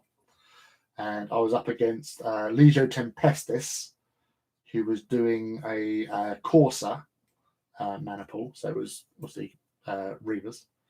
4 Reavers, and he had 3 Lancers. Losses endured was 1 Warhound, which I'll be absolutely honest with you. The guy I was playing against was a really nice, friendly guy. And the way, because he did what I wasn't expecting him to do, which was he had his last Reaver, who was backed up against the side of the table, basically. And he had 2 Warhounds right in front of him. And I had a damaged Warhound off to the side. And he ignored the 2 warhounds in front of him and shot at the damaged warhound and killed it. And I said, I did not see that coming. I was completely taken by surprise by it, and because of that, I actually paid him, respect. And I said, that was my first Titan I've lost today, and I'm really glad it was you that did it, because I've enjoyed the game. You've been, a fun player to play against. It was my favourite game on the Saturday that I played, and I just really thought he was he deserved being the one that killed one of my Titans, sort of thing, if you know what I mean. So yeah, as I say, I didn't. I don't like losing Titans, but I respected him enough and gave him the respect that was due, because he fought well.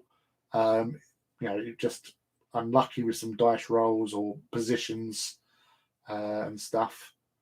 But yeah, so it was that was that. So in the first day, I'd lost a Bufarion and one Warhound. On the Sunday, I wasn't feeling too great, to be honest with you. I was feeling a little bit rough. I wasn't hungover, before you say anything, but I wasn't really feeling it. I was not great, full stop. So we got started, and we had to do a 2,000 pointer. So it was our big game with the big list, and I was using Dominus setup, which is a Warlord, 2 Reavers, 2 Warhounds. Then you can have some either Cerastus or Questorus, and an optional Cerastus or Questorus. Now, because I was playing Solaria, the mandatory Reavers I could swap out. So I did. So basically, I had 4 Warhounds and a Warlord. And then I had 2 banners of Questorus. So there are 3 in each. No, not Questorus, Cerastus, Lancers. So 3 Lancers in each banner. And I took because I had points left over, I could have I had 200 points left over. So that was 2 Porphyrion as a support banner. So I did that. And I was up against Legio Krytos for this one. And because the way they were doing the missions, the Loyalists had won all the previous day, but we had to because they wanted to give the traitors a chance. We had to defend gun emplacements. So I had to set up in a 12-inch circle in the middle of the board, place 3 objectives which I had to protect from the enemy. So I did that as best I could. So on my side, I had my one thing where I had my Warlord sitting on top of it, and I put a Void Shield generator down. Then I had some Warhounds there, Porphyrions there, Lancers there, and Lancers over here, sort of thing. What I didn't realise was that the traitors could come on from any board side that they chose. It wasn't random. If they wanted to come over there, they can come over there. They want to come over there, they can come over there and there. So basically, I was surrounded. And he put 2 Warlords literally 6 inches away from my Warlord, who was facing the wrong way, because I'm looking over there, where I'm assuming that there was going to be. But no. So 2 Warlords there. Warlord, who was Hammer of Tyrants, was right in front of me. And the guy had 4 Porphyrions sitting on a hill. So that was fun. But I got first turn. I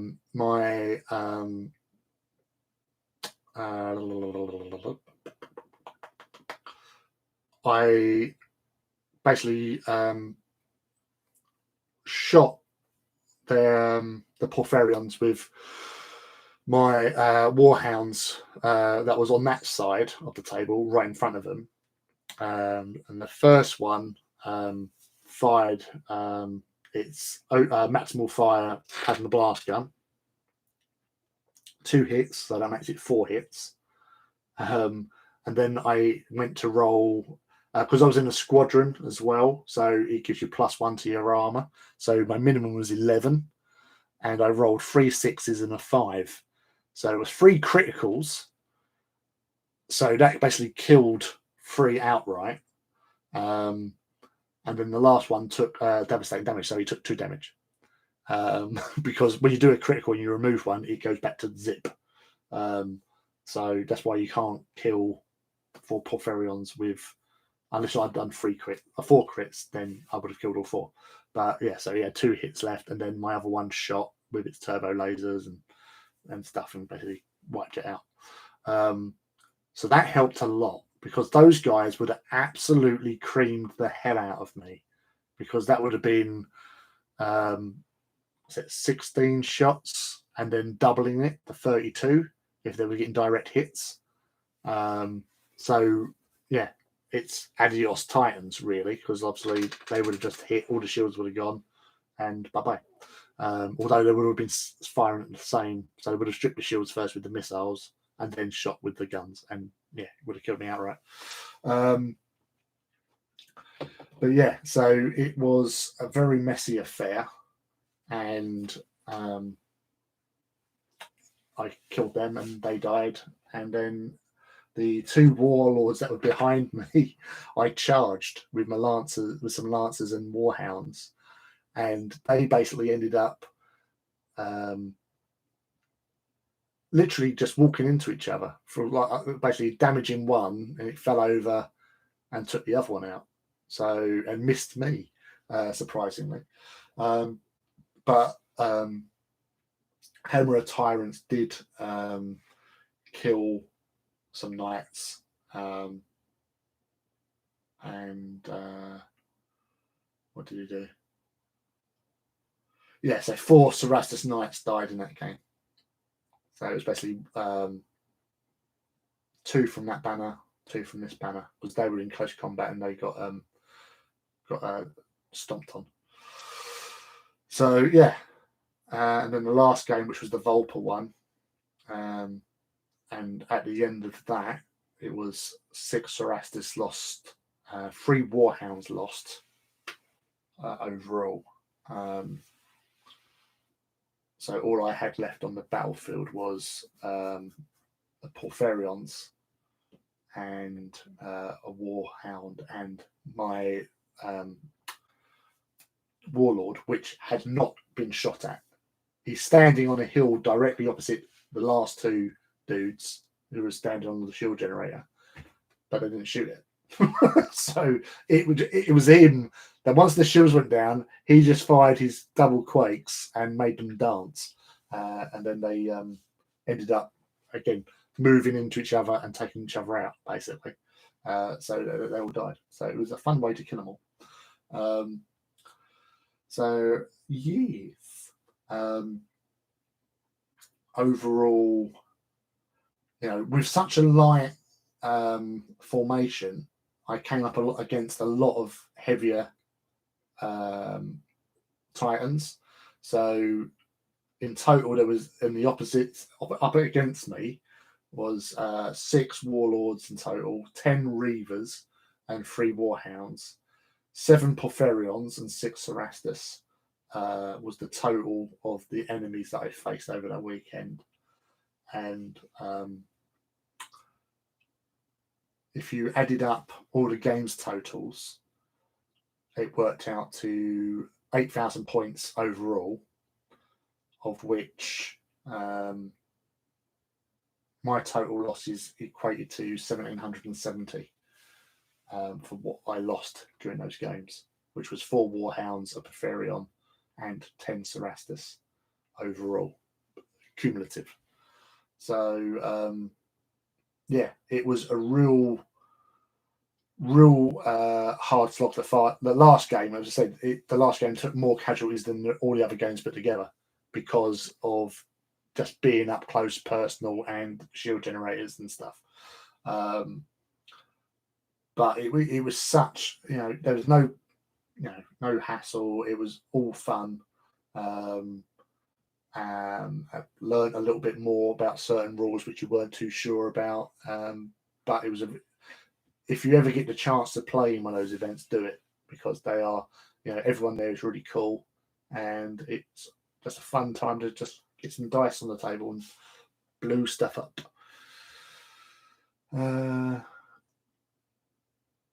I get the feeling that you're quite good at 8018. Either that or you've made many sacrifices to the Omnissiah. We don't know. Just don't know. I'm just very lucky. Hell, I ain't even cheated yet. But no, you say it's not.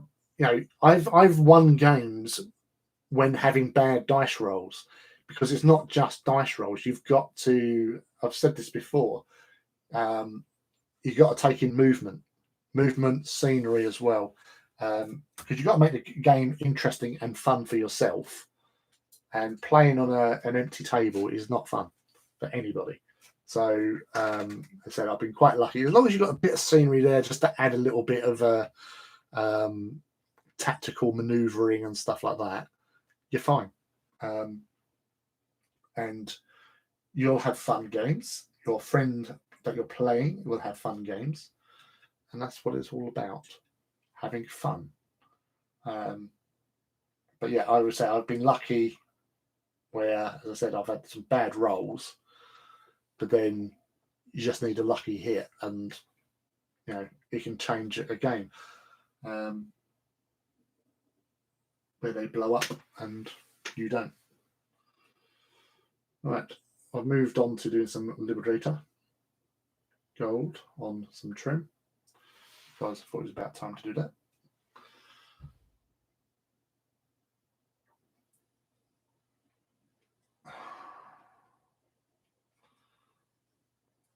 So I know you can get like the paint pens and stuff like that, but I've tried them. I'm not keen on them personally. So it's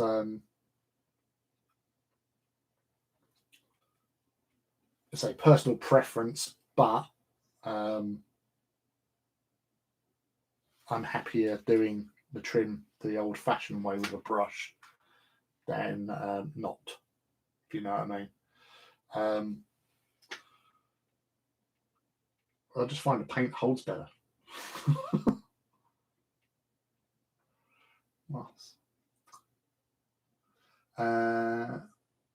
I was talking about the scenery with the hobby group and decided that the Civitas buildings, I'm going to leave room for warhounds and get through, but not the bigger boys.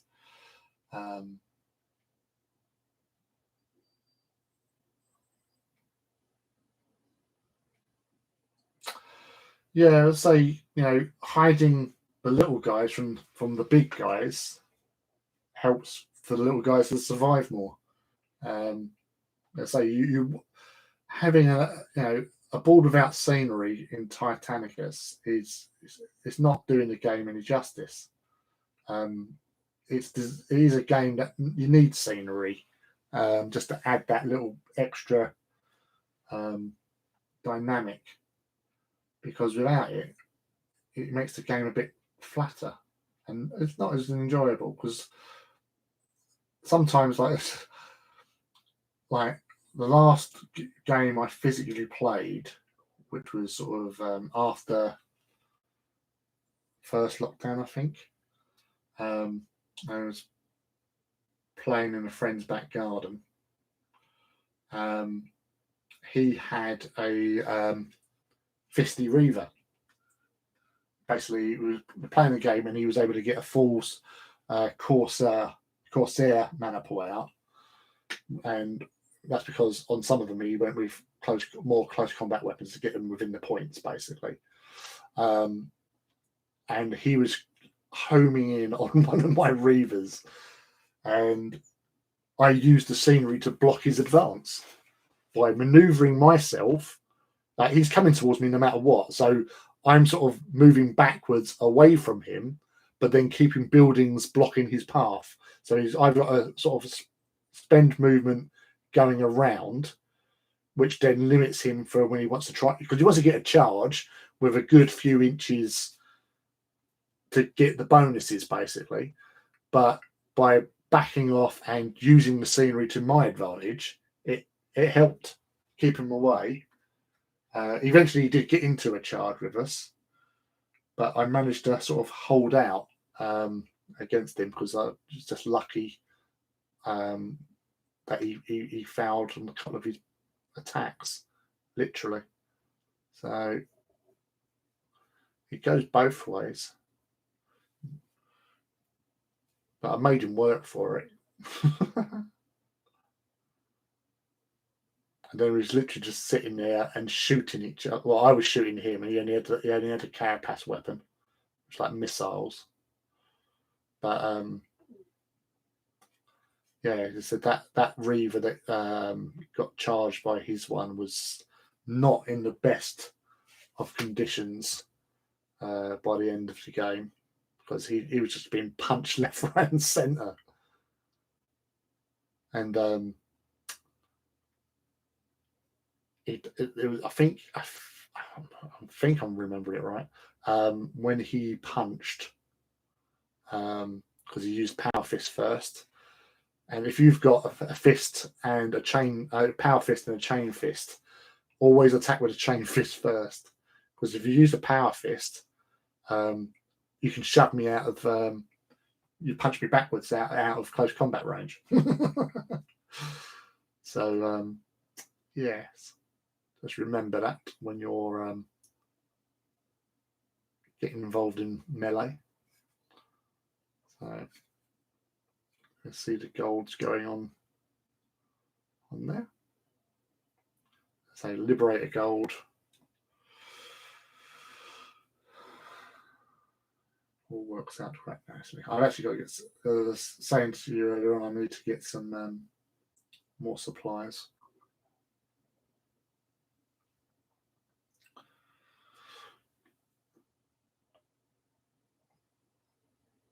Yeah, so once you get playing, Dave and Felix, you'll find your sort of groove, if you know what I mean. What works best for you, because say each mana pool gives you all the different little sort of treats and options, but you've got to play to how you want to play. So you've got to have that sort of the feel for it, and then go with it. I still need to get more games under my belt to sort of know, because I haven't really done that many sort of heavy mana pools as such. It's mostly been in the early days restricted to what Titans I had.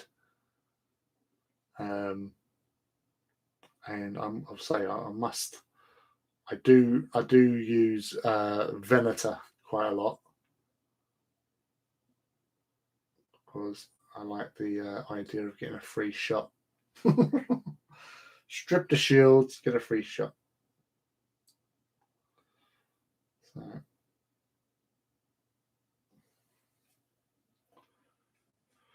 Are you on the trim as well? Yeah.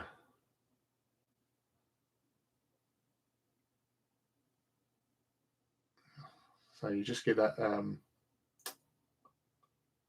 sort of zen feeling as you paint.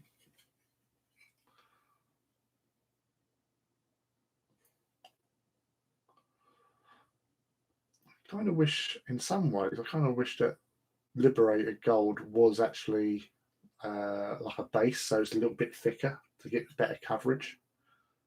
Because I do find I have to go over a couple of times sometimes if I haven't put enough brush onto the paint, but then I don't want to gloop it. You know what I mean?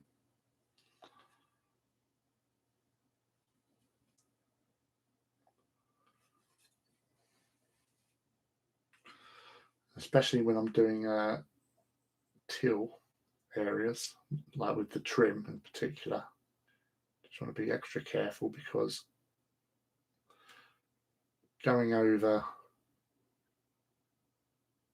teal with gold is harder to hide than with the Black Templar. Oh, hello, Tom. The scene needs talking through between the players. I personally prefer built-up boards as the tactics are more diverse. Exactly, yeah. You know, if you've got a lot of avenues and areas where you've got scenery blocking line of sight, and you can use it, the enemy can use it, and you just use it as best you can to get as close as you can to the enemy so you can shoot them in the face. Yes. If your opponent is set up for bowling greens, though they're not going to have a good time, like Tau versus Tyranid in 40k. Actually, two of my best victories in 40k have been with Tau versus Tyranids, but not necessarily as gun lines. There was this one mission in like the early editions of Tau. There was one mission where you had to set up your Tau in a corridor, like a couple of inch wide corridor, up half the board, going 6 foot direction. So you're going 3 foot up and about, I think, 4 to 6 inches wide, and you had to basically set up in a column on that, right? So I did that. It was a 1750 point game we were playing. So I had my force set up and to go, and you had to set up like fast attack first, then blah blah blah. So I did that. So you deploy, but then the Tyranids came on, and they can come on from any board edge, and you have to roll to see where they come on from. But it was also with reserves, so the Tyranids were coming on piecemeal. So literally, oh look, there's a Carnifex over there. Everybody shoot it, and they did, and it died. So that wasn't my fault, but I had to get to the other end of the table. So I got near to the end of the table because the game had finished before I got to the table because I killed everything. So it's like, okay. So I wiped him out, but yeah. And the other one, I was playing a guy, and it was a 2,000 point or even 2,500, and he's set up his Tyranids. I set up my tower, and I had to hold. Like, there was like 5 or 6 objectives. He gave up in the second turn. In his second turn, he threw the towel in because of protesting that the smart missile systems on tanks and that on battle suits was broken because of the amount of shots, and it didn't need line of sight, basically. And I shot in the first turn, so I had all my tanks. So I had one hammerhead, I had a sky ray, and then I had a couple of devilfish. And I always upgrade to have SMS all the time. Love SMS. And I was basically shooting them to buggery with them. But he had like two huge swarms of gaunts and some other gribblies. And for the most part, these dudes, because he had like buffs going off left, right, and centre, so he had 4+ cover save in the open type thing. This was, I think, it was sick fed. This was in. So his gaunts had a 4+ cover save. So whatever I was shooting, he had a 4+ cover save, sort of thing. But once I started shooting with the SMS, he didn't have a cover save, so he just had normal like 6+ save or whatever. But he lost a lot of troops in that first turn, and the gaunts, they're wafer thin. It's just they had lots of them. So all my tanks that had SMS used them and shot them to buggery. Everything else he had 4+ cover save, so that's pretty good. But because I killed so many gaunts with the SMS because he didn't have any cover save, he gave up. So he gave up when he had control of 3 objectives. I had partial control of 1 and control of 1. And there was 1 that was uncontested at the time. He had one of those flying tyrant things. He had a Haradon as well or something, which was within strike distance. He literally just took out a tank, flying past and took a tank out in his first turn. He had like some really nasty stuff, literally big bombard dudes or whatever. Oh, I had an Arvana, that was it as well. I had an Arvana which took out one of his big monsters with its cluster shots, sort of thing. And that was it. He basically he would have table flipped, I reckon. And he gave up. And I'm like, well, play the game. You don't give up when you've got control of 3 objectives. I'm pretty much pinned in because if I show my face, I'm getting shot by a load of bloody gaunty shots and stuff. So I'm like hunkered down. And if he had played his second turn, like his winged tyrant would have been mooring something, and the Haradon would have been in close combat or whatever it was, swooping down and stuff with like my tanks or Arvana, which he would have just chewed through. We just did it with a devilfish, but he gave up. So I took it because I thought playing that I was going to get absolutely murdered. So he gave up, and I went, all right, if you want. It took you longer to set up than it did to play the game because he like when you're seeing someone and they're just like they're not there anymore.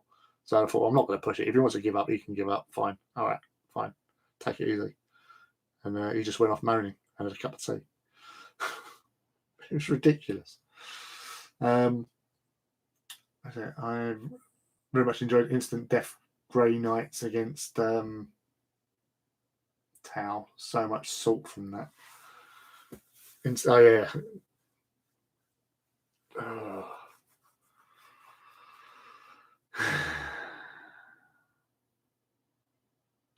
Yeah, Grey Knights. I'm not.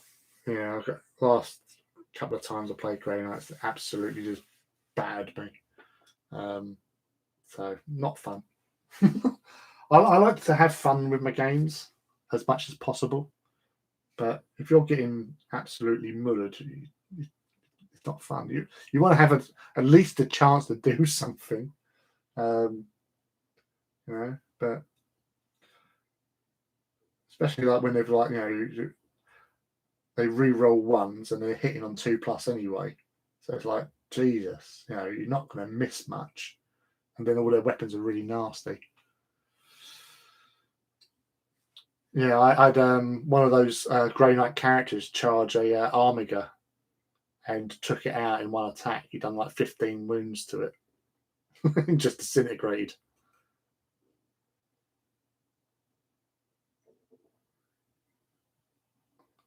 Although the game I played him later when I deployed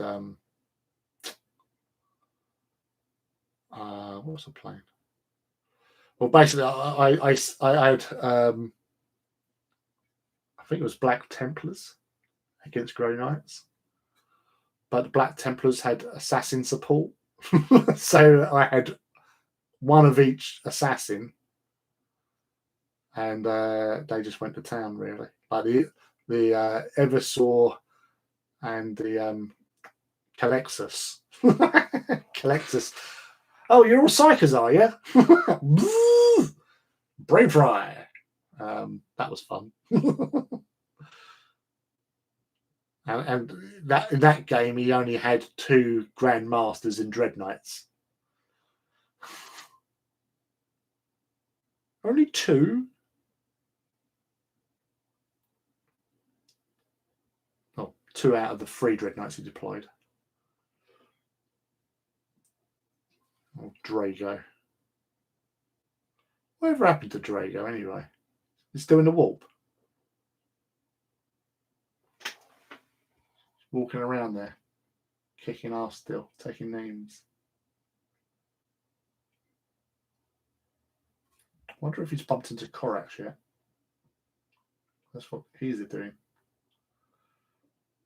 Walking around the warp, kicking ass, taking name, and hunting down Lorgar. Yeah, only 2. So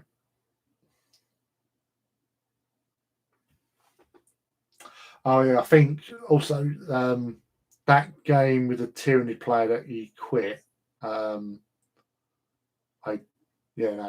Full disclosure, because I asked him beforehand, because it was like a friend. It was meant to be a friendly game, so it might not have been friendly on my part. So to be fair, I might have made him feel bad, which I did. But I did ask him, and he said, "Yeah, that's fine," because he was really confident that his needs were going to absolutely smash me. Because I had the Alvana, but then I had another couple of Riptides as well. That was it. But with the Riptides, it was the SMS that did the damage. It weren't having 4+ saves against their main weapons. They were saving, and I think he did actually save most of the shots coming into him. But I think he had something that gave him a reroll as well. So, but when he got no cover save, he didn't get anything. No, he didn't have a reroll. No, he just it was just a 4+ cover save in the open because of, I think, like a lictor or something was buffing him or something. I can't remember. It was a few years ago, but yeah. I asked him, because it was a friendly game. I said, "Look, is it all right if I field my Riptides, because I'm not going to get a chance to play him, against anyone else," sort of thing." And he said yes, and then he died. But as much as they are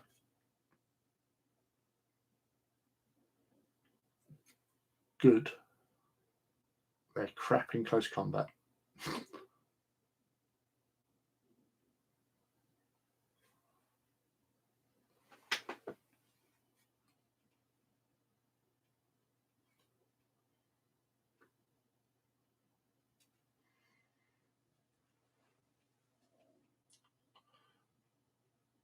Mm-hmm. Yeah, so it's like with Custodies, I've not really. I don't know. My mate's got his Custodies army he's got. It's just absolutely gorgeous. Like all blinged up to the eyeballs. They look fantastic, and he's got like some of the special characters. He's got all the speeder stuff as well, and it's a well put together army. But I've just Marines and Tau. I'd like to do Eldar, and I thought about doing Eldar again, or Eldari as they're called. But yeah. What's my most unbelievable gaming moment? When 7 Tau drones took out 4 Wolf Guard and gave Ragnar Blackmane a bloody nose in close combat. Because nobody saw that coming. Least of all, because basically close combat, and he rolled 4 1s. so 4 Terminators died.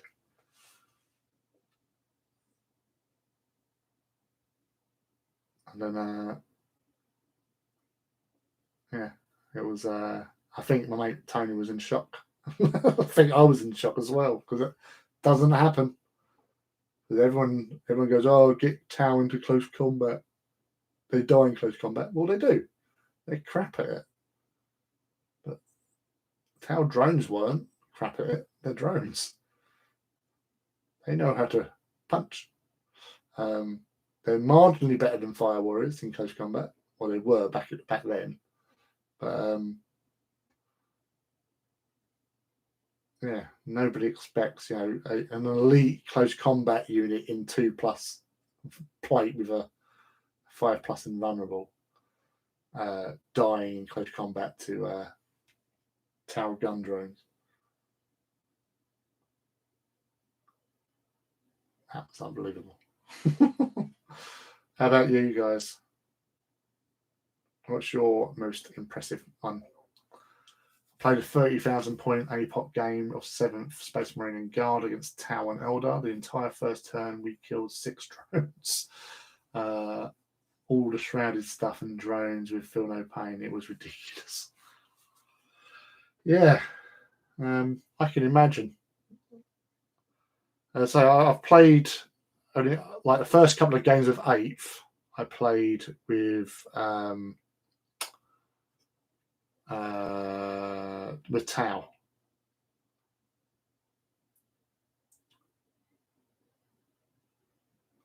Yeah, I'll just see your text, Scott. Yeah, cheers, man. Thank you for joining, and I'm glad you've enjoyed your painting. And I'll see you on Wednesday anyway. So sweet dreams. Thank you. Mine's actually Lone Wolf Scout with missile launcher rolled 3 6s against the Soul Grinder. 6 to hit, 6 to beat a 13, 6 to blow it up. Yeah, those ones were but again, when you're sort of facing something that you should not really kill, and then you do, that does make for a good bit of storytelling.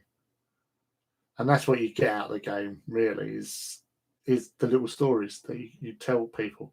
I've said before on other streams, I might have even said it on here, but like the late great Alan Bly, when he was doing a chat at one of the Black Library Weekenders, it was when the Space Wolves had come out when the Prospero book was being released, and he was telling about the story of the origins of the Space Wolf chapter master, who was in charge before they rediscovered the Wolf King. And in his story, he dies killing a bit. He gets killed by an orc war boss, sort of thing, called, I can't remember his name. But that battle had already been fought many years ago when he was a teenager and was playing against a friend on his living room carpet on the floor, good old floor hammer. And the climax of the battle is when the Space Wolf Chapter Master went off head to head against the orc, and the orc killed him. It was also, in this particular game, was also using Zoids as part of it to represent tanks or whatever.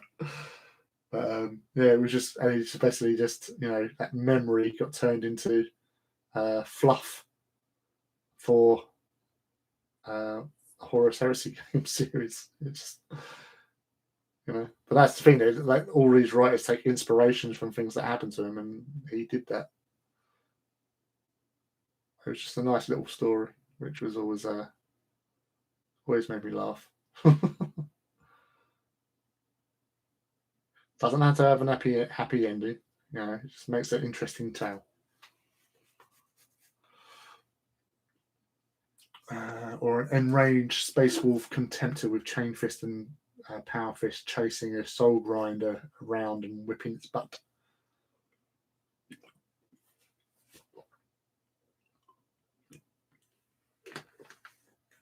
Awesome, just like beer can drop pods.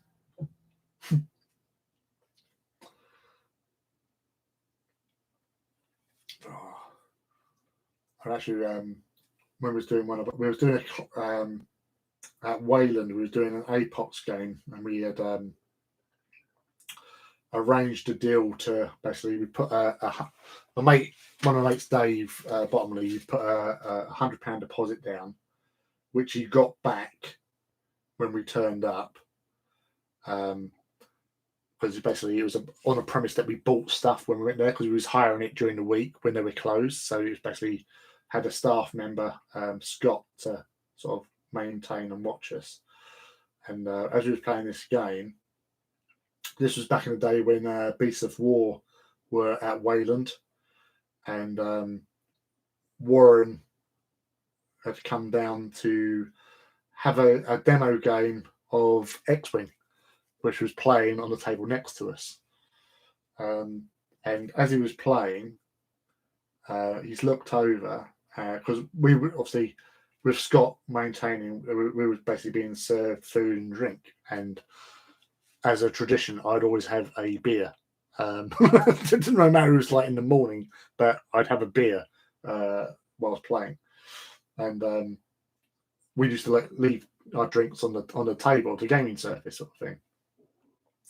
Warren's looked over. He's gonna, hey, what's with that beer? What's that doing on the table? And I just turned to him and looked and went, oh, I think it's deep striking. it was just fucking like laughed their asses off.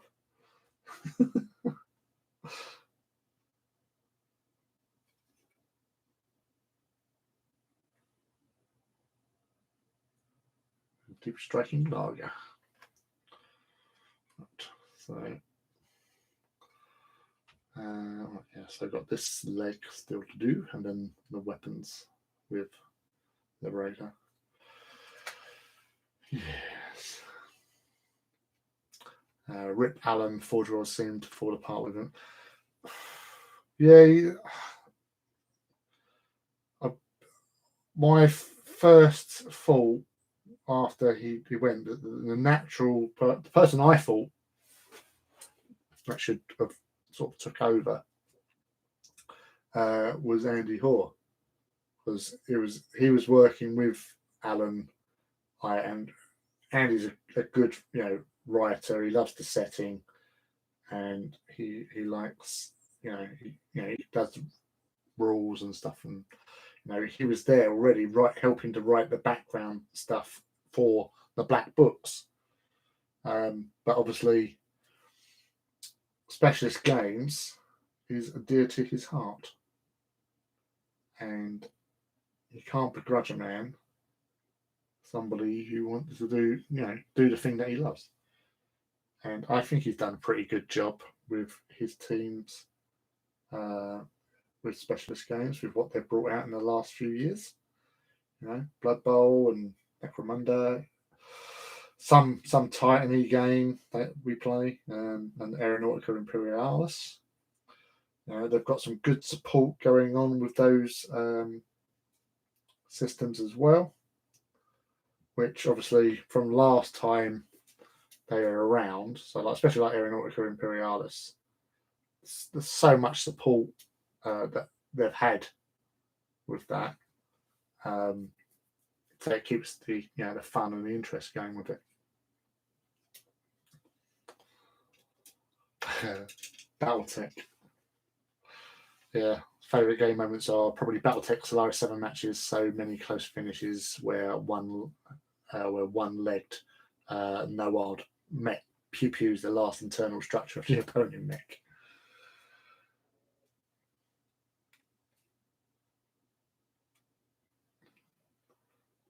Always had fun with Battletech.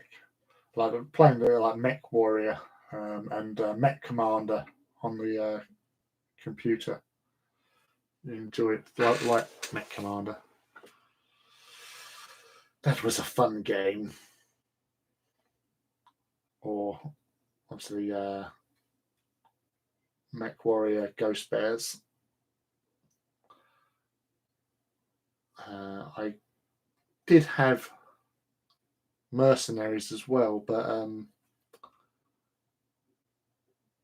I think the time I actually got on to play it, the game was actually been corrupted or something. So, or my computer just couldn't support it because it was an old computer. So I didn't really get to enjoy that one as much as others.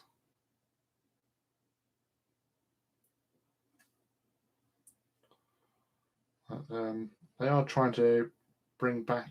I've definitely seen, like, even on eBay, not eBay, on Amazon, where they had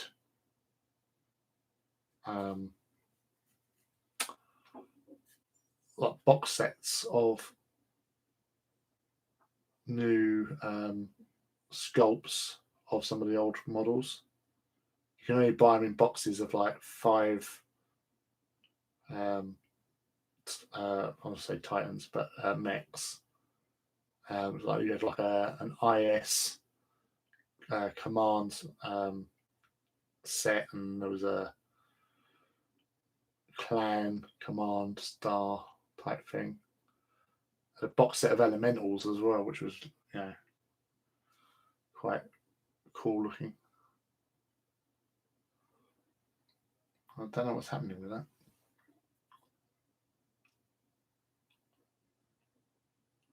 Some of my first minis with BattleTech and lead D&D skeletons I cast with my dad in the kitchen hob. Oh,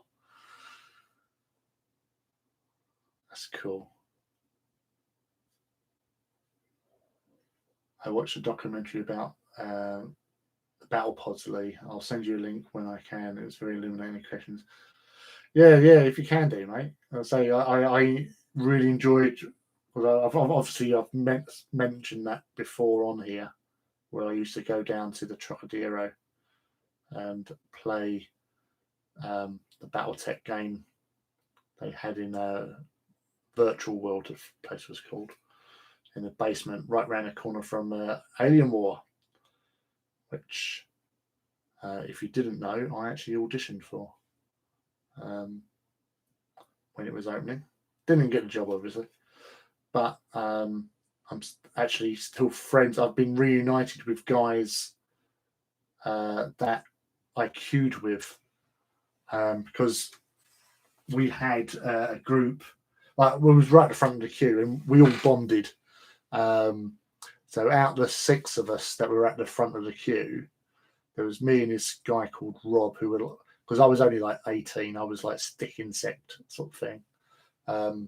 But Doug, Steve, Anthony, in particular, were quite well. Doug was about the same height as me, but he was about 6 to 8 years older, so more manly, and he looked like a sort of a soldier in most respects, or he could portray a soldier. Steve was an ex-soldier, but he was like 6'4" and built as well. And Anthony was about 6'4", 6'6", and was a real tall, big black guy. He looked like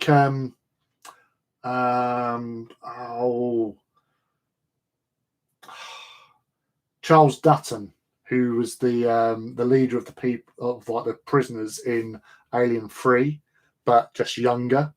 But yeah, there was Doug's mate, Dave, who was Big Dave. He was 6 foot, something or other. But Anthony, Steve, and Doug all got jobs there, being Marines. And whenever you watch like old footage of interviews, and you see like the journalists going around Alien War with a Marine, it's normally Doug, who was because he was like one of the main guys. He ended up managing it before he left to go to work in like movies and stuff, which he's worked in many movies, like special effects and stuff like that. But yeah, he was also, if any of you bought, like, was into Aliens, and maybe there was like a technical manual they brought out, like Colonial Marine Field Manual, And in there you see a guy dressed as a colonial marine with the armor, doing the pose and all that stuff. Well, that's Doug. He got that. Really cool little book with all like diagrams and like all technical jargon and all that jazz. But he's got by pure fluke. Like one of my friends, Brian Jenkins, who's he does a lot of like producing of programs and stuff, and he was on his wall was talking about stuff, and Alien War got mentioned, and I just said, "Oh, I was like second in queue for the interviews for that," and Doug's joined in and went, "Oh, I was third." I went, "Ah," and we just see friends through that, and then I've recently found Steve in the same sort of way, really. So there was two of us that have been reunited from those days. Although I didn't make it as a colonial marine. I also didn't make it to the pub, which is also a running joke amongst us, because they're organising a get together of all the old staff and stuff in its 30 years anniversary in 2 years' time, and a lot of them are getting like pulse rifles and stuff made up. And there's a couple of guys that make a really good mean pulse rifle, and like another guy does bloody colonial marine armor and all that sort of stuff. So that's going to be interesting. In a couple of years' time, I'll go, but then disappear, obviously, because that's what I do. That's my thing. Because I was known as the other guy for many years, because I didn't turn up to the pub. Because as part of the group in the interview, we all like Doug said, "Oh, we should go to the pub afterwards," because we all like really got on well together. We formed like a band of brothers, but because I was young, not naive, but I was basically meant to be going to college in the afternoon, because I was doing my college didn't start until 1, and it would go till like 9, and I thought, I've got to be a good boy and go to college. So regret that, because it would have been fun to go and hang out with these guys and whatever.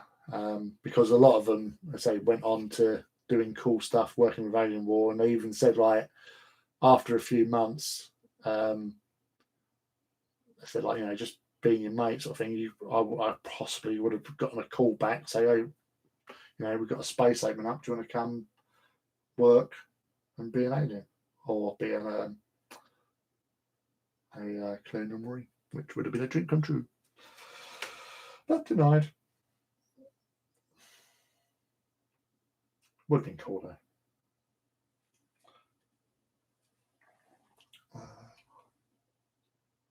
Used to go to Chocodero and watch people play that in my college days. With Virtual World, it was just such a cool little setup they had there.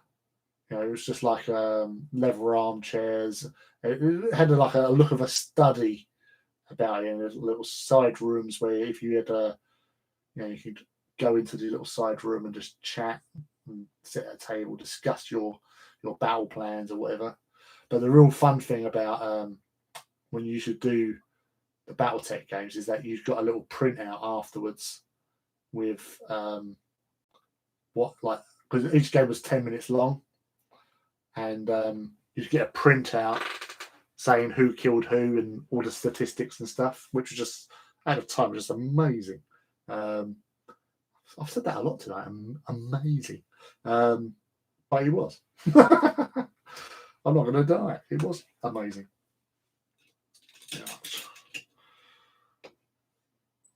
Hey, Scott. Artist Empire is in the house. Played BattleTech Simulator and got that. So I think there was one. I seem to remember there was one in New York or that area. There might have been several others, but I just remember because in the one in London, they in the early days of the internet, you could actually play people in the States, because they'd like, obviously, when the times were right, when the stars were aligned, you could actually play your 8 pods versus 8 pods over there, sort of thing. So they used to do like little leagues and stuff. So I never played in one of those games, unfortunately. But yeah, the games I did play were just hilarious. There was a call sign was Wild Moose.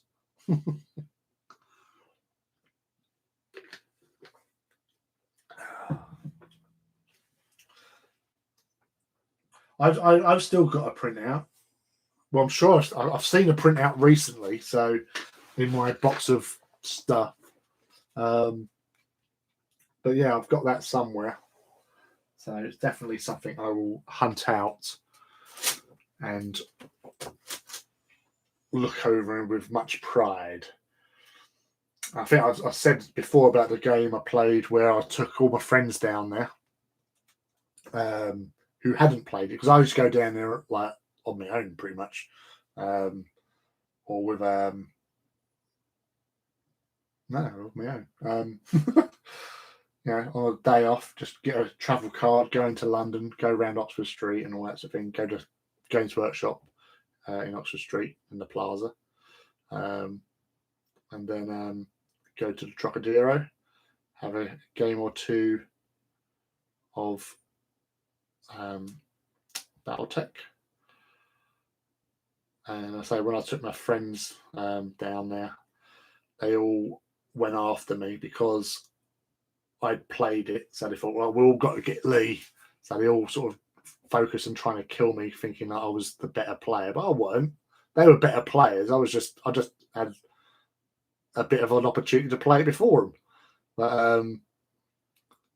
I was saying, because they had the 2 modes in their pods, you could go to advanced mode, so you could actually steer with your feet, and then you could torso twist. And it was just the hearing my mate Norm, as he was laughing his ass off because he was chasing me and shooting me, and then suddenly I went, sod this, hit advance, torso twist as I'm running away from him, and all I heard was, oh fuck. Then as I alpha striked him, and I think I damaged him so he couldn't actually turn, or he couldn't go straight. He was stuck doing turns, and I just let him run around in circles. He could move a little bit, but he was pretty much, if he weren't trying to fight it, he was always pulling to the left. So yeah, that was locked up his hip actuators. And I just ran off and left him to it and went hunting other prey.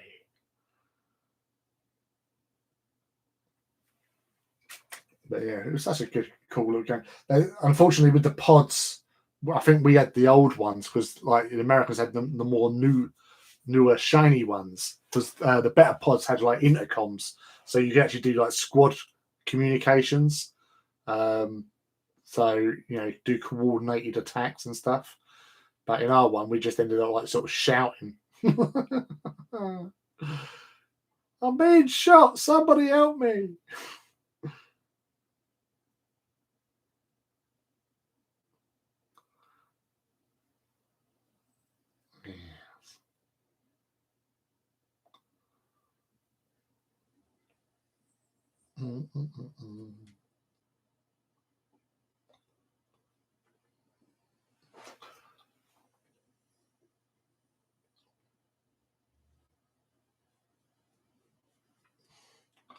Yeah, well, funny enough, Tom, with the documentary, because with this group I'm with the Alien War crew, where like there's all these interviews and stuff of London Tonight and whatever. I actually got interviewed by London Tonight when queuing up, and I asked the film crew, because we didn't know who they were, and who was being interviewed by. But I said asked them, like, so what channel will this be on, sort of thing? And they go, oh, this is London Tonight. Okay. So when I got home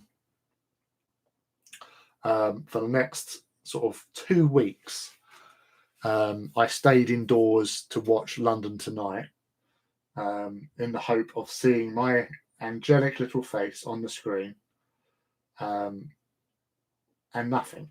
I thought, bloody hell, it's like 2 weeks. He must have been lying. He must have been shown on something else. And then one Friday night, I thought, well, I'm not going to, I'm going to go out to the pub and meet up with all my friends. And I walked down the road, and I went to a phone box to phone my friend, Mark. Yeah, Mark. And he's picked up the phone, and his first thing was like, "What are you doing on the TV?" And it's like, "What?" So I missed it. I couldn't record it because our video was like not very fantastic, so you couldn't like do that. You had to be there to press record. So yeah, I completely fudged that one up. But I've never seen the footage. But I was watching some stuff because with this group where it's been like reunions and all that sort of stuff. Somebody put a video in there of this YouTuber who does like he goes and looks into old attractions like fair rides and all that sort of stuff that have been closed down, and looks through and all that sort of stuff. And he found one for Alien War, and as I was watching it, some of the footage he had could only have come from that interview that was taken, which nobody, like apparently, like most of us, had never seen. Somebody apparently has a copy of it on VHS, but they live in Germany and they haven't, they can't transfer it onto, computer. So they said they'll bring it with them at the reunion, but that's like 2 years away.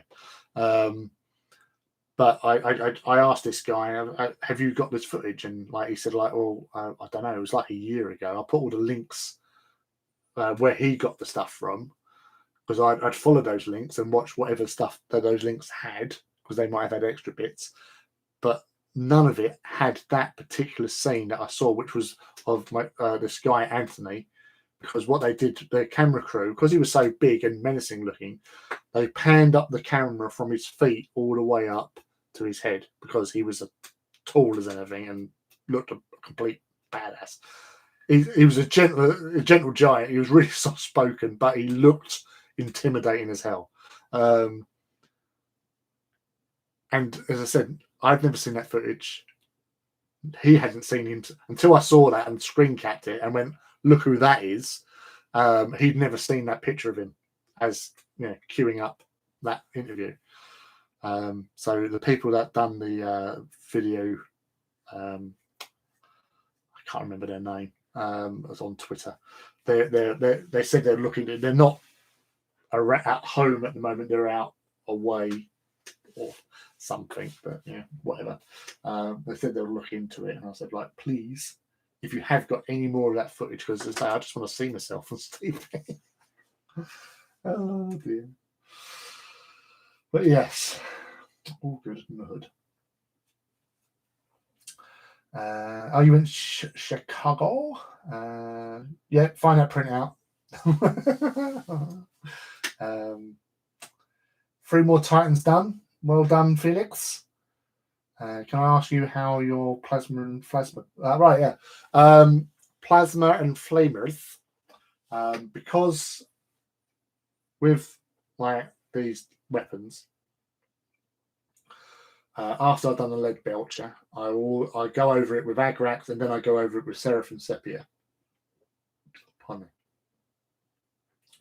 After I've done that, on the front parts here, no further, because with heat scorching, it's not going to go down the gun. It's only generally be where the heat is the most. So I'll go where I've gone with the Seraphim Sepia.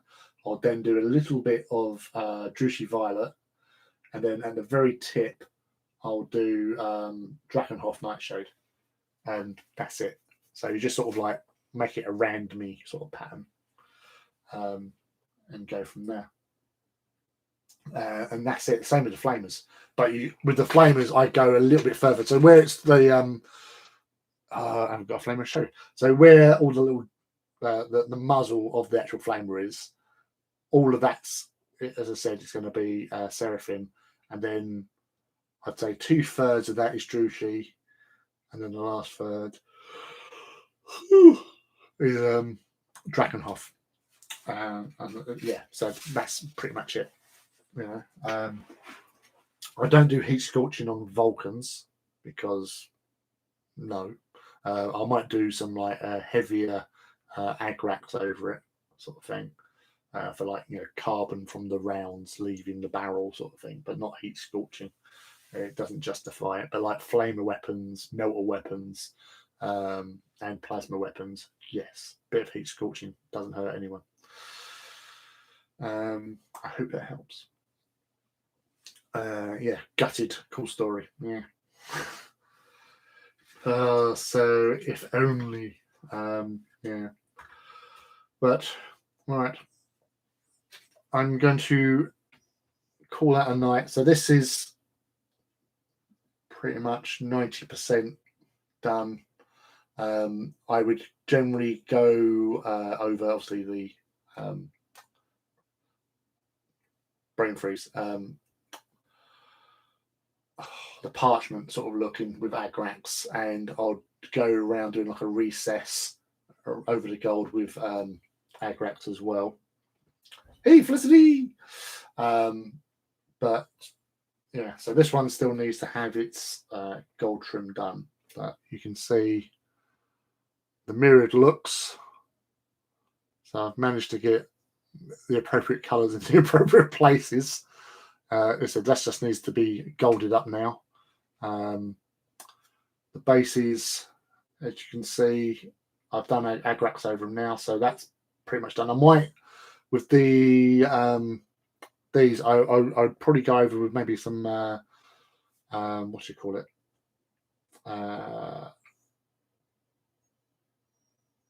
One of the lighter greys, Administratum grey, just to make it stand out a little bit more from the base.